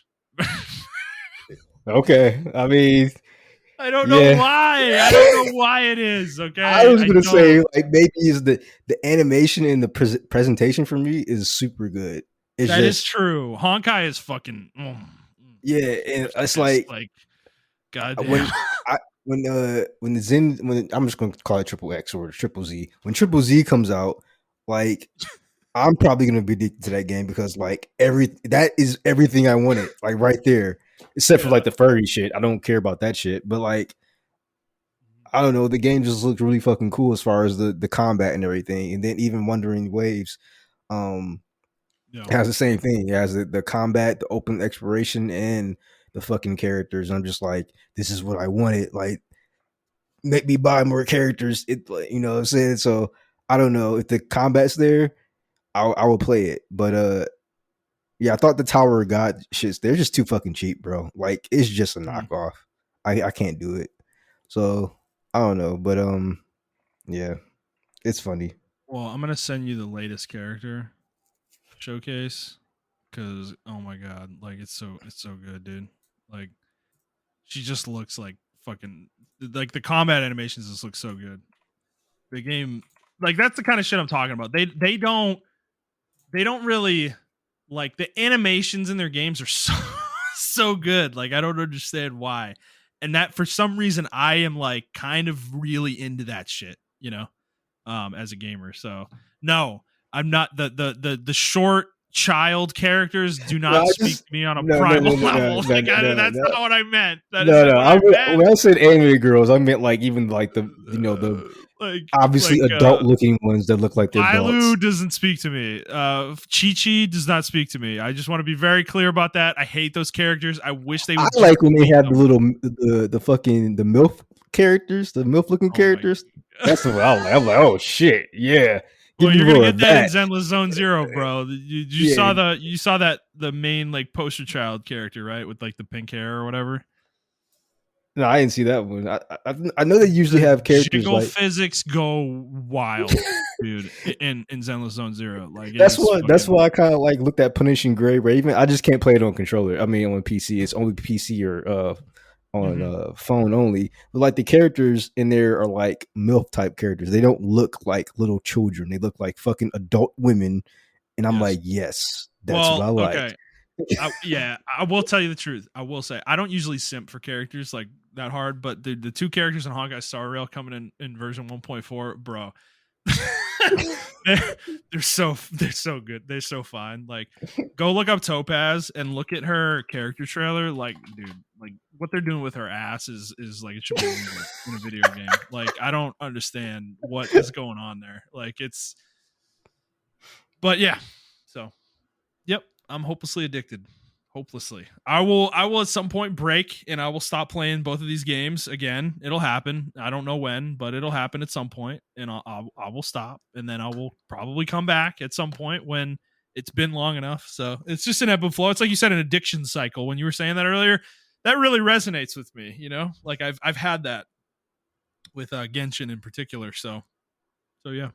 Yeah, I just think it's a comfort zone, and I understand why people buy NFL or Madden NFL, 24, and I understand why people buy 2K because it's a comfort thing. Like it was almost to me, even though it's not coming out every year, that was Monster Hunter for me. Like Mhm. I would just buy Monster Hunter instinctively, no matter how much I hated it. Like I hated 3. I bought Mhm. 3U though. I was like, about to play me some 3U, even though I fucking hate 3, and I fucking hated 3U too, but I still bought it. I fed into it. So I understand it because it's Monster Hunter. That's my favorite. That's one of my favorite franchises. Sonic. Yeah. I continuously torture myself with every Sonic game I play, but it's Sonic, so I get it. Mhm. So, but I Gotcha. had to Well, break I'll away send from it. you. Yeah, I'm gonna send you the other characters. Trailer too. You can look at that. It's fucking hilarious. All right. Well, yeah, that's all we got this week, guys. We ended up going way longer than I thought we would, dude. Yeah, Like, Like when we were pre-gaming this, guys, like we were like, man, we got like an hour probably on this today, and then here we are 2.5 hours later. So yep, Montreal and I are just like in a phase right now. We cannot do a short episode, but I'm sure people are okay with that. So all right, Montreal, is there anything else you want to talk about before we go today? Nope, that's it for me. All right, well, we're a couple weeks out from Spider-Man 2, and that is actually kind of crazy now that I think about it. These games are really starting to sneak up on me. Like we're almost in November, dude. Like we're like 3 or 4 weeks out from November, which is nuts. So all right. Well, guys, if you like this episode, please like the episode, subscribe to the show, and review the show on whatever feed you're listening to it on. And please share it with your friends. If you'd like to interact with us on Twitter, you can do so at iTrap for the Hokage for Montrell. That is the number 4, not the word. I'm at Thundernut01, and the show is at The Player's Take. If you'd like to send us a question, you can do so on Twitter, or you can send us an email to theplayerstake01@gmail.com. That's going to be it for us, guys. We hope you enjoyed this episode, and we will see you next week. Bye.